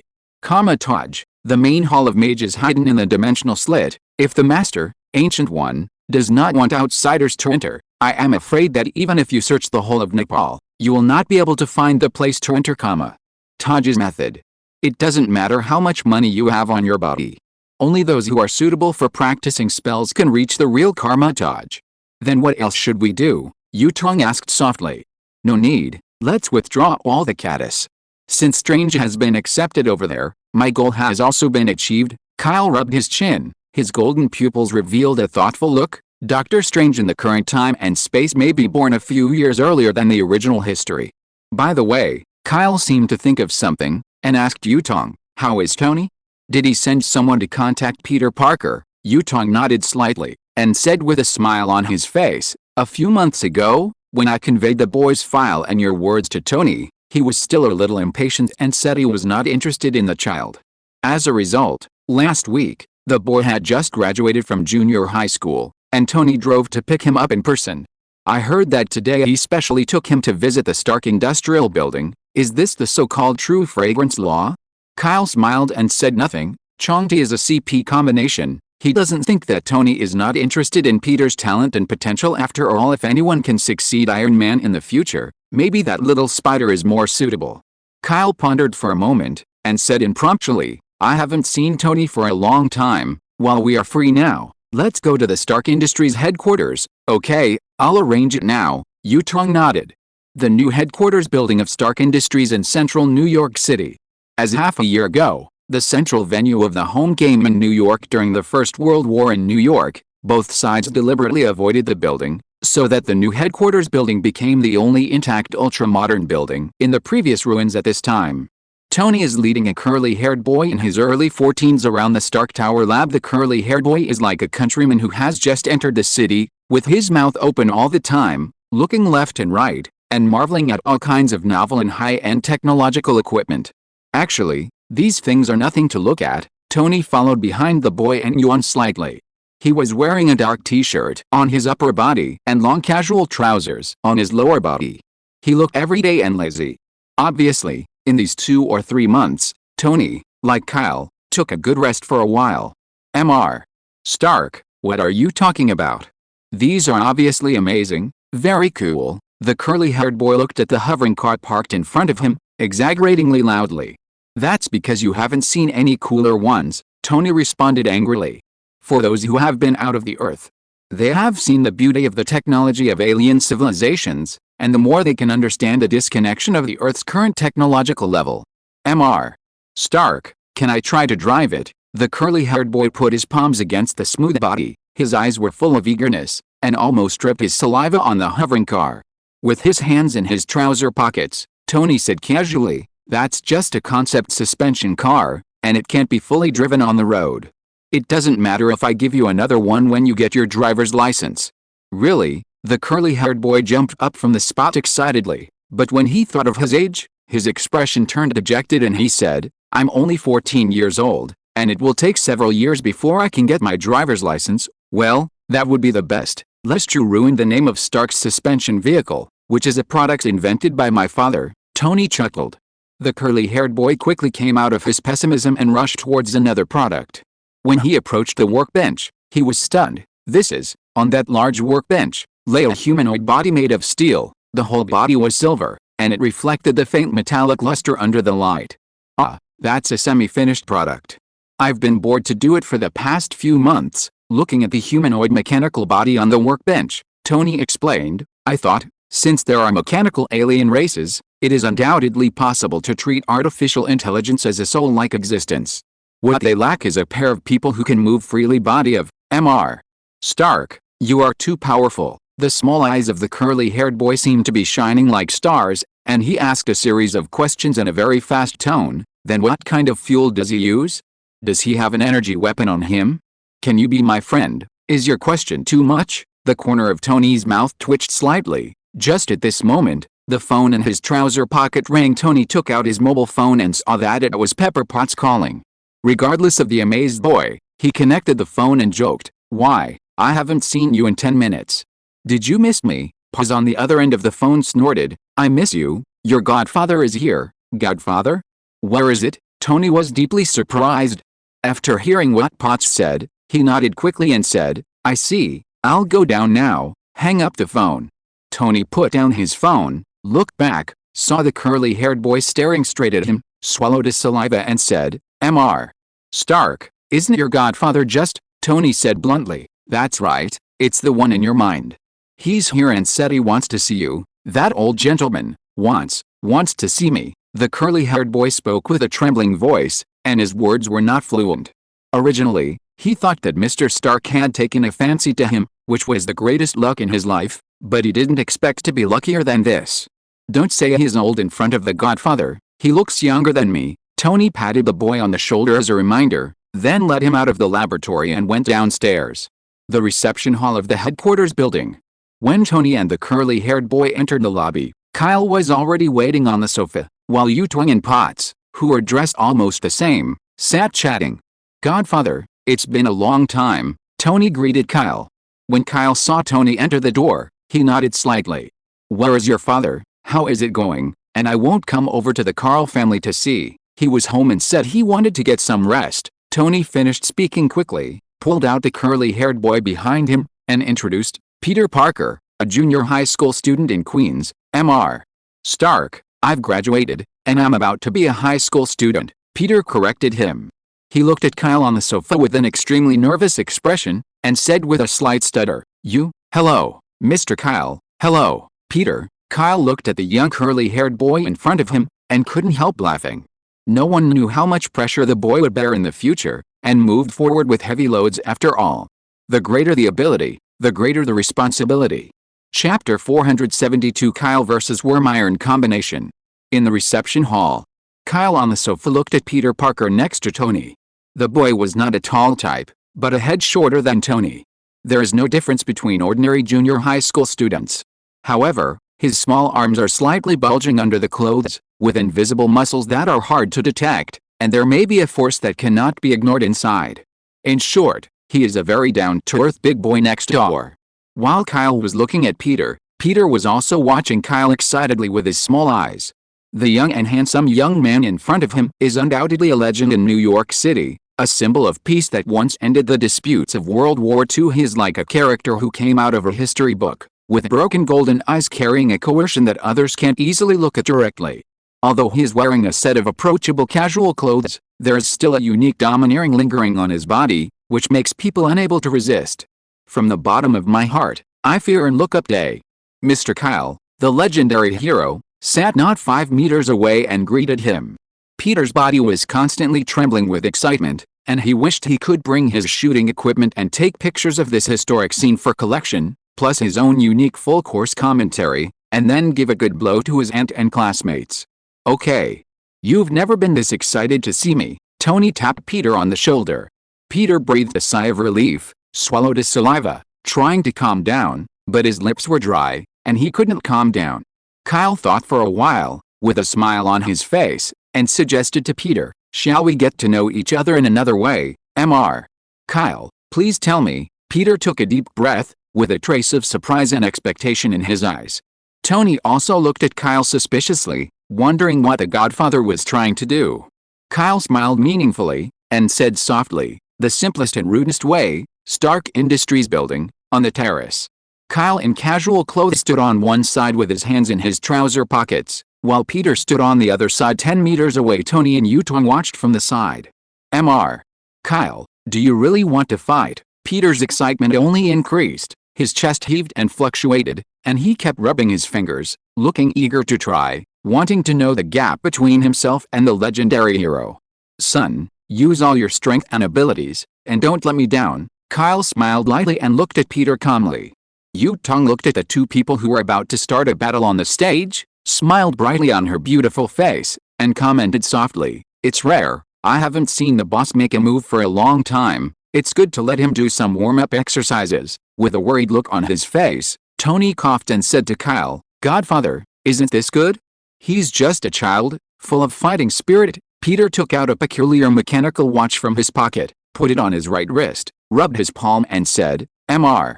Stark, don't underestimate me." "I'm not underestimating you. I've tried my best to look up to you, but you have to understand who your opponent is." Tony smiled wryly. In his eyes, Peter, a brat, was like a newborn calf who was not afraid of tigers. Doesn't he know that what he is facing is the strongest legendary hero on Earth? Steve, Captain America, has repeatedly stated publicly that Kyle is a man born purely for fighting Hulk. Banner, even beaten into autism by Kyle, dared not turn into Hulk in New York for several months. Those monster-like alien enemies Ronan, Yigo and others have dominated the starry sky for hundreds of thousands of years, and finally fell into the hands of Kyle. The more you get familiar with Kyle, the more you know how powerful Kyle is. "Tony, you are so worried. Why don't you go up with Peter? Your mark armor should have new improvements, right?" Kyle glanced at Tony and said. Tony hesitated for a moment when he heard this, and walked towards the little spider Peter from the auditorium. Godfather, you said that, Mr. Stark, I can fight side by side with you. Peter was even more excited, and he hadn't stopped since just now. Be serious, kid. Losing is certain, but don't lose too ugly. Tony came to Peter's side, took off his glasses, and issued an instruction to the smartwatch. Jarvis, send me a set of the latest Mark armor. Okay, sir. Not long after Jarvis finished speaking, more than a dozen mechanical parts flew out of the experimental studio downstairs, each with a braking engine, and flew towards Tony on the top roof automatically. Peter was startled, and hastily stepped aside. Tony spread his hands out at the same time. Those parts perfectly fit his body and quickly covered his body surface. They were quickly pieced together into golden battle armor with intersecting gold and red, with a metal chest. The front and eye sockets flashed bright white light. Cool. Iron suit. In an instant, Peter turned into a super fanboy, looking eagerly at Tony, who is equipped with top-notch technological weapons, and at the armed props on his wrist that are seriously underfunded. Tony spread his hands and said, "Son, don't look at me like that, be serious, and watch your performance to order a battle suit for you." Okay, Peter nodded hastily, and looked at Kyle nervously again. His tense body squatted down slightly, and his left palm rested on the ground, assuming a combat-ready posture similar to a spider. Then I'm going, Kyle reminded, looking at Tony and Peter who were the best prepared. Wait a moment. Tony pushed his armored hands with white light, paused, and said seriously, Godfather, I still have conditions. How come you are more like a child than Peter? Kyle rolled his eyes and said angrily, tell me, what's the condition? Well, in the battle later, you are not allowed to use the Devil Star form, Tony said solemnly. Okay, Kyle agreed straight away. This request is not too much? If he is in the Devil Star form, then he will appear to be too much? In addition, the Weiss and Venom on your body are not allowed to participate in the battle, Tony continued. Kyle nodded, thinking about it carefully. Weiss restrained the steel armor, and Venom restrained the little spiders. If they participated in the battle, he might not even be able to warm up.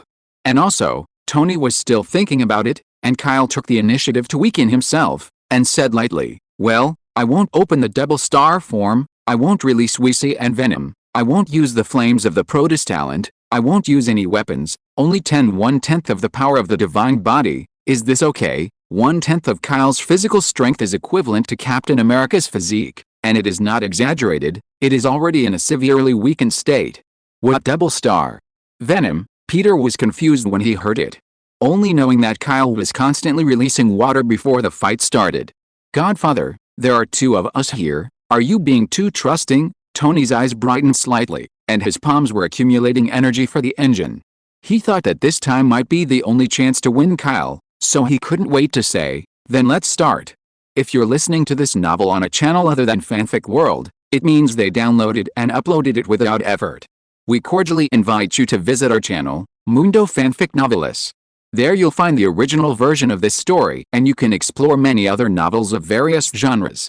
We're waiting for you to immerse yourself in a world of incredible novels. Chapter 473 from Kyle's Tuning. The new building of Stark Industries, on the disc roof. The high-altitude strong wind whizzed past, blowing Kyle's silver bangs into chaos. He looked at Tony and Peter, who were standing side by side 10 meters ahead, with the corners of his mouth slightly raised, and proactively reminded, then, here I come, the voice just fell. Kyle's tall body swayed slightly, and with a lingering mist, he quickly disappeared from everyone's eyes. Mr. Stark, where are people? People? Peter looked dazed, his little head kept turning, scanning the empty rooftop area. Don't panic, stay vigilant. Tony was also shocked. He should have thought that apart from the commonly used Devil Star form and Protus Flame, the Godfather had other unknown abilities in the early days. Jarvis, activate the infrared scanning, and help me find the current location of the Godfather, Tony said while keeping his arms raised, and the palms of his hands stored bright Krypton gold energy, ready to fight back at any time. Okay, boss. The artificial intelligence Jarvis carried with the battle suit quickly used the scanning device that comes with a steel suit to scan the entire rooftop area. The location of the target is now. Jarvis hadn't given an accurate location hint yet. Peter, who had been on guard all along, suddenly trembled. The hairs on his arm stood up, and the spider sensor gave an unprecedented danger signal. Behind you, Mr. Stark, be careful. Almost relying on superior reflexes, Peter pushed Tony abruptly in an emergency manner. Just as he made this action, a black figure emerged from the fog behind him, and his fist smashed into the air with the wind pressure. Not bad, kid. Kyle, who was out of stealth, blinked in surprise, and gave a compliment to Peter, who was nearby. Peter's immature face was smiling, and Kyle raised his right foot at high speed, crushing Peter's small body. He kicked it hard and flew out. Unfortunately, it's still too tender. Godfather. The moment Tony raised his hands again and aimed at Kyle, the energy light cannon that was ready to be fired blasted out. Kyle did not retreat, but only slightly tilted his body left and right, and the laser beams wiped his face and shoulders respectively. No. Tony still wanted to continue firing the light cannon, but Kyle didn't give him this chance at all. He approached him with a stride, his left and right hands stretched out like lightning, and firmly locked Tony's steel-covered wrist like iron clamps. No matter how hard Tony struggled, there was no way to change the fact that he was not good at melee combat. Kyle looked at Tony peacefully, lowered his palm a little bit, and said lightly, I have always reminded you that there is a certain delay in firing the light cannon with the palm of your hand, and it completely exposes your bombardment trajectory. Yes, you reminded me. Tony gave up resisting, and replied inexplicably, and then, a round halo lit up on his chest. Kyle's pupils contracted, and he flipped his hands, throwing Tony out. Tony was in the air, and a powerful laser light cannon shot from his chest, shooting towards the sky above the dome. It's not bad, but don't even think about flying to gain distance. Kyle rushed towards Tony, who had not regained his balance, but a white unknown object suddenly stuck to the back of his calf and stuck to the floor, preventing him from chasing Tony. Annoying little spider. Kyle looked back, and what stuck to his right foot was a mass of white spider webs. Peter heaved a sigh of relief, hurriedly got up from the ground, and yelled strangely in pain, "Mr. Kyle, are you sure to use it? 1/10 of the power. Don't question the child. If the Godfather kicked with all his strength, you might have turned into meat sauce just now." While Tony was speaking, he took the opportunity to turn on the engines of his hands and feet, and regained his sense of flight balance in midair.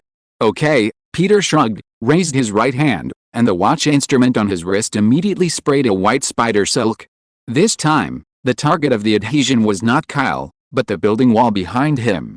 The moment the spider silk stuck to the wall, Peter pulled the tough spider silk and swung it high, swinging towards Kyle, whose calf was bound by the spider web. Child. Seeing this, Tony, who flew into the air, couldn't help but slap his steel forehead, and could predict what would happen next. After all, no matter what the situation was, it was a very wrong decision to choose close combat with a Godfather. And Peter swung towards Kyle. Naturally, he had his own thoughts. Although he was only in his early 14s, he was bitten by a spider. After his body mutated, his strength had grown to an exaggerated 3 tons. What is the concept of 3 tons of force? Means it can lift a heavy truck. Drink, Peter shouted loudly, and the 5 fingers of his right hand clenched into a fist, irrigating the strength of his whole body, and as his body fell, he threw a powerful punch at Kyle with inertia. It's a punch of confidence as Spider-Man. If this punch can shake the legendary hero, it means that he is not far from making his debut as a new hero. Peter took this exciting thought, until his little fist was grabbed by Kyle's palm, disillusioned. The strength is good, but it's too reckless. With your mutation ability, it's not suitable for you to be tough. Kyle grabbed Peter's fist with one hand, picked him up like a chicken, kicked him up again, and kicked Peter far away for the second time. Have to say, the power of the little spider Peter is more than 10 times higher than that of ordinary people. Unfortunately, with the power not far behind, Kyle's melee game skills will undoubtedly crush everyone. Godfather, don't underestimate me. Tony came to a height of 20 meters above Kyle's head, stretched his left and right arms downwards, and opened rows of small holes from the steel arms. A total of more than a dozen small missiles were fired at the same time, and surrounded Kyle in the center of the roof. Boom boom boom. For a moment, the air wave from the missile explosion covered Kyle, including the roof of the top floor. There's nowhere to hide from this trick, so it should work, right? Tony looked down at the bottom of the black smoke. At this moment, the black air wave roared away suddenly, and a figure jumped out of it at a high speed. Sprint in the air.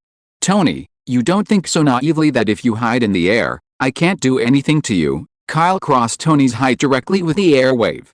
The fingers of his hands crossed and overlapped, pieced together like a hammer, and hammered hard on the top of Tony, who was suspended in the air. Dang! With a dull sound of hammering, Tony fell to the roof.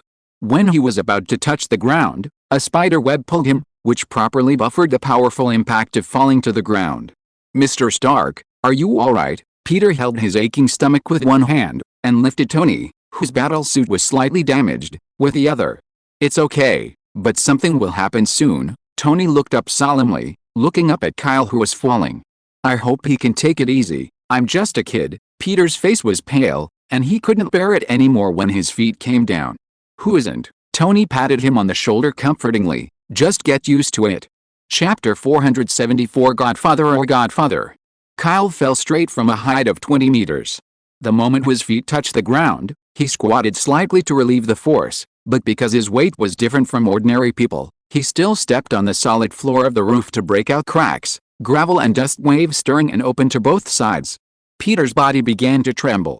2-1. He clearly has an absolute advantage, but the man in front of him must not be described by common sense. After all, during World War II, he was famous all over the world for fighting against one country by one man. This is legend. Mr. Stark, what should we do now? Peter's voice was a little trembling and throbbing. The hairs on his hands kept standing up, and the warning from the spider sensor never stopped from the beginning. He has already deeply understood the gap between them, not only in physique and ability, but also in combat experience, fighting skills, etc. The two sides are not at the same level at all. Also, how can a person in the age of no war talk about fighting with a person who ends the world war? Kyle's fighting awareness and combat experience are all honed from his brutal wars. Snapped. A steel palm clapped on Peter's back, urging Peter to wake up from the confusion of self-doubt. Tony said to Peter, "Peter, you said you wanted to be a superhero before, so you didn't shrink back at this level, did you?" I didn't." Peter took a deep breath, clenched his fists tightly, and refocused his eyes on Kyle in front of him. "That's right." Tony smiled, looked at Kyle not far away, and said with emotion, "Don't say it's you. As long as any hero has fought against a godfather, his self-esteem will be ravaged and he will fall into a slump of self-doubt. Godfather is a hero. The light emitted is too dazzling. As long as we compare with him, our own shining points will be covered up." Peter asked in surprise. "Mr. Stark, how did you get out in the end?" "It's very simple. Don't forget your special talents, and the shining points on your body. Just maintain sufficient self-confidence." Tony spoke for a long time, and Peter listened carefully as if it were a Bible, until Tony finally gave a conclusion. "The most important thing is, don't compare with the Godfather, just treat him as the only special case on Earth." "Peter," Tony moved closer to Peter and lowered his voice, "Okay, kid. I think we should discuss tactics and how to continue the next battle." Kyle looked at the two who were whispering, and didn't step forward to disturb him. He just stood there and waited until Tony and Peter stopped talking. Then he asked lightly, "Continue." Tony waved his hand forward slightly, sending out an attack signal, and the little spider Peter rushed towards Kyle immediately, while Tony himself started the engine and flew into the sky. Another active attack, or choose a melee game? The approaching Peter was reflected in Kyle's pupils, and he didn't know whether to say whether the opponent was confident or stupid, but he had absolutely no reason to back down in close combat then. Kyle also started to sprint, and rushed towards Peter at a high speed, hitting the opponent's chest with a straight punch. At the same time, Peter rolled his eyes and stretched out his hands, as if he was going to catch Kyle's fist with his hands, but he stopped halfway, and a volley rolled high above Kyle's head. Okay, Kyle couldn't make a single blow, and turned around to chase the nimble Peter. At this moment, the roar of the engine came from the back of his head. Kyle didn't even think about it. He turned his head and punched it, which happened to collide with a steel fist supported by Tony's engine. Sparks splashed, and the airwaves and wind pressure swayed slightly. "Tony, have you changed to melee too?" Kyle looked at the glowing steel mask nearby. Wrong answer. Tony did not entangle with Kelder. After attracting his attention, he quickly turned on the engine in the palm of his hand, and quickly distanced himself from Kyle with a push force. Kyle felt vigilant, and suddenly remembered that there was a little spider behind him. When he realized it, two groups of white sticky spider webs flew on his feet and stuck to the floor. "Mr. Kyle, be careless." Peter was still worried, and used the spinning device in his right hand to continuously shoot spider webs until Kyle's feet and the floor were firmly glued together. Kyle used his feet hard, but found that simply using 1/10 of the strength, he really couldn't break free from the strong shackles of multiple tough spider webs, and he couldn't move the slightest as if he was standing on guard. "Godfather, now you can't avoid it," Tony's voice was heard again in front of him, and Kyle looked up, only to see Tony, 10 meters away, raised his arms, and on his shoulders, arms, wrists, and palms, as long as it was a gun that could be fired, all of them were activated, without exception, aiming at him who blocked the movement. "Game, stop here," SHHHHHH, like a military force firing at the same time, countless small missiles and laser beams blasted towards Kyle. In the nick of time, Kyle suddenly stretched his hands to the sides. Under the astonished eyes of Tony and Peter, many small missiles and laser beams approached 5 meters in front of Kyle, as if they were subjected to irresistible mysterious force, and they all moved away from the original place. The track's offset around hits the air. Boom, boom, boom. The shells exploded at high altitude outside the rooftop, like a different kind of gorgeous fireworks. Just now, what happened? Peter opened his mouth wide, his eyes full of surprise and uncertainty. "Godfather, are you cheating?" Tony asked unwillingly. Kyle smiled silently. Yutong, who was on the sidelines, even smiled brightly, and explained, "Force field traction, being able to control the force field to a certain extent is not an ability that the boss often uses, and it's normal if you don't know about it, liar." Peter sat down on the roof floor, his face full of frustration. Tony couldn't stand it any longer, and shouted, "Godfather, how many abilities do you have?" "There are still some, but some are temporarily unavailable." Kyle manipulated the force field with both hands, pulling himself to move. Coupled with the strength of his body, he still pulled his feet out of the spider webs. The cooperation just now was pretty good. Peter's focus is on movement control. Tony, you focus on firepower output, and you can use your own strengths at the same time. If the enemy is not me, maybe you will be killed. Kyle looked at Tony, then at Peter. "So, do you want to continue, Mr. Kyle, leave me alone, I'm still a child." Peter lay wearily directly on the roof. "Go around me too." Tony raised his hands in a gesture of surrender. Okay, Kyle also felt that it was about the same. At least warmed up his lower body, and first said to Peter, "Son, your fighting skills need to be studied carefully, and you can go to the SHIELD headquarters when you have time to let Steve and Natasha teach you." Peter nodded quickly. He could only wish for the hero's guidance. Kyle looked at Tony and said indifferently, "As for you, Tony, the firepower of the steel armor is not strong enough. If your firepower is strong enough in the end, I can't bounce your attack at all." "I understand." Tony nodded slightly. At this moment, he still made a choice in his heart. It's time to start the Ultron project. Chapter 475 Odin Summons. Tony and Peter's first combined battle ended in failure, which was unavoidable, and it was Kyle who made them fight. With Kyle now fully grasping the strength of the double star form, not to mention the scope of the Earth, even if you look at the entire Marvel Universe, there are only a few people who can truly compare with him. Although Kyle only uses 1/10 of his strength, fighting skills and other things are not so easy to make up for. Tony took off his steel suit, wiped the sweat from his forehead, and suggested, "Godfather, stay for dinner?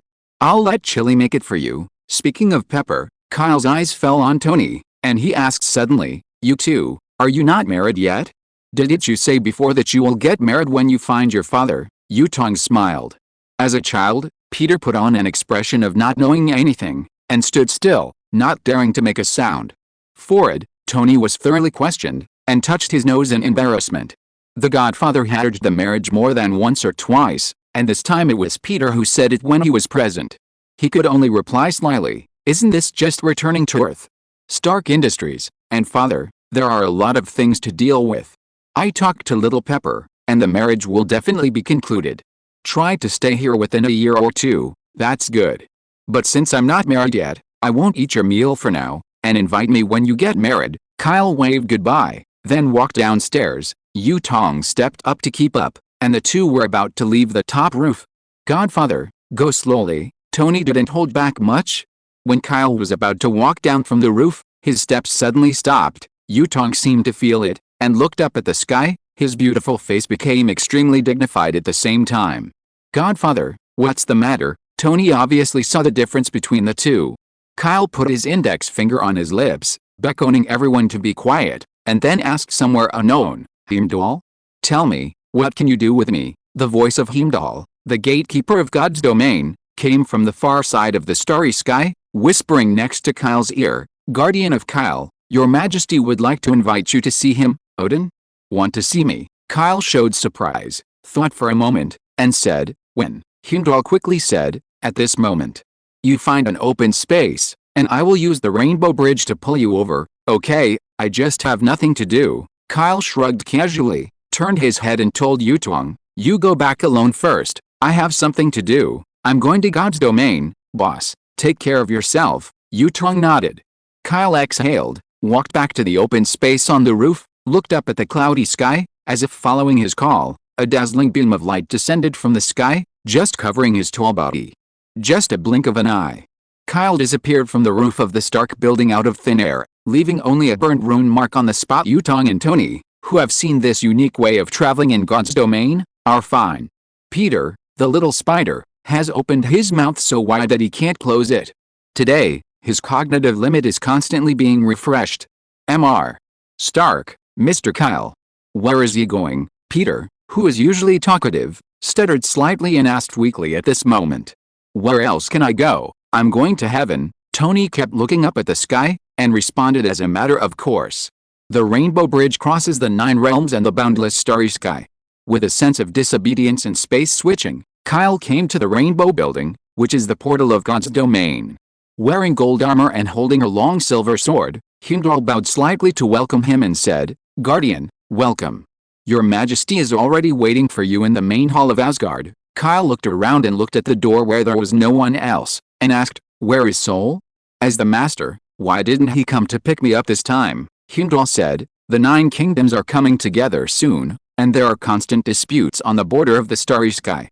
Thor has just gone to support the Vanaheim starfield. It seems that not only the Earth, but your side is also having a hard time." Kyle shook his head slightly, activated the double star form, and under the enveloping glare energy, his body was suspended from the ground, and then flew along the straight and solid rainbow bridge to the glittering golden Asgard Hall. "I've been here once before, and Kyle didn't need anyone to take him here, so he came here with ease. As soon as he entered the empty and grand hall, he could see only an old king sitting on the throne, with a blind right eye wearing a protective film, and a cloudy left eye watching his arrival. King of the gods, Lord of the 9 realms, Lord of Asgard, Father of Thor, Odin." Kyle released the double star form, landed lightly on the hall, raised his eyes naturally and calmly, and looked at Odin. "The last time I saw Odin, Kyle was still a new god. Not long after he got Vulcan's supernatural power, he was very afraid of this king, and he couldn't help feeling a little panic in his heart. But this time, Kyle has acquired a brand new power beyond the Protoss, and has become a truly unique starry sky powerhouse. Even if he faces Odin, the king of the gods, he dares to sit on an equal footing without even the slightest fear. Odin on the throne held a scepter in his hand, his eyes lowered. "Sure enough. Kyle, your strength is much stronger than last time. After all, I have seen the big mountain in front of me, so I will chase after it vigorously, and then keep trying to climb it over." Kyle smiled indifferently, looked at Odin, and said inexplicably, "Your Majesty, I don't know if it's my illusion, or my strength is stronger than before. Why do you feel that you are weaker than a few years ago?" Fortunately, there were no other people in the main hall of Asgard, otherwise Kyle's last words would have caused a sensation in the entire god realm. "His Majesty Odin is weak?" It is estimated that apart from Kyle, no one really dares to speak directly in front of Odin no matter how weak Odin is. A lean camel is bigger than a horse, and all creatures are still ants that can be crushed to death in front of him. Odin didn't care, and leaned on the throne to support his back, and said vicissitudes, "I am old, even if I am a god, I will grow old one day." Is the king of gods who have shaken the 9 realms for millions of years, finally going to the end of his old age? Will there be such a day? Kyle didn't know what was going on in his heart, and he took the initiative to say, "Your Majesty asked me to come. Is there something you want to explain to me? Otherwise, you wouldn't have summoned me temporarily while Sol was away." "Yes, 2 things, Odin nodded. "The first thing is about Loki and Thor." As soon as Odin spoke, Kyle already guessed it. No matter how powerful Odin was when he was young, he was just a gray-haired father in his later years, and the first thing he considered was his own child. Odin whispered, a little like making a will, "Loki invaded your home planet Earth. I taught you nothing. As a father, I should apologize to you and the humans on Earth. But these have nothing to do with Soul. He is about to inherit my throne, become the new king of Asgard. I hope you can." Kyle understood what he meant, and said directly, "I see. Soul is also my friend. After he becomes the God King, I will help him as much as I can." Good. Odin said hello a few times. His face was full of relief. He seemed really tired and wanted to take a good rest. From this moment on, Kyle knew that the supreme king of the gods in the 9 realms was no more, and what remained on the throne now was only a sick and old man and God. End of this chapter. Thank you very much for reaching the end. Don't forget to like. Looking for more exclusive content and immediate access? Subscribe to our Patreon. Remember, every like, subscription, or donation encourages us to continue. Thanks to everyone. See you in the next video.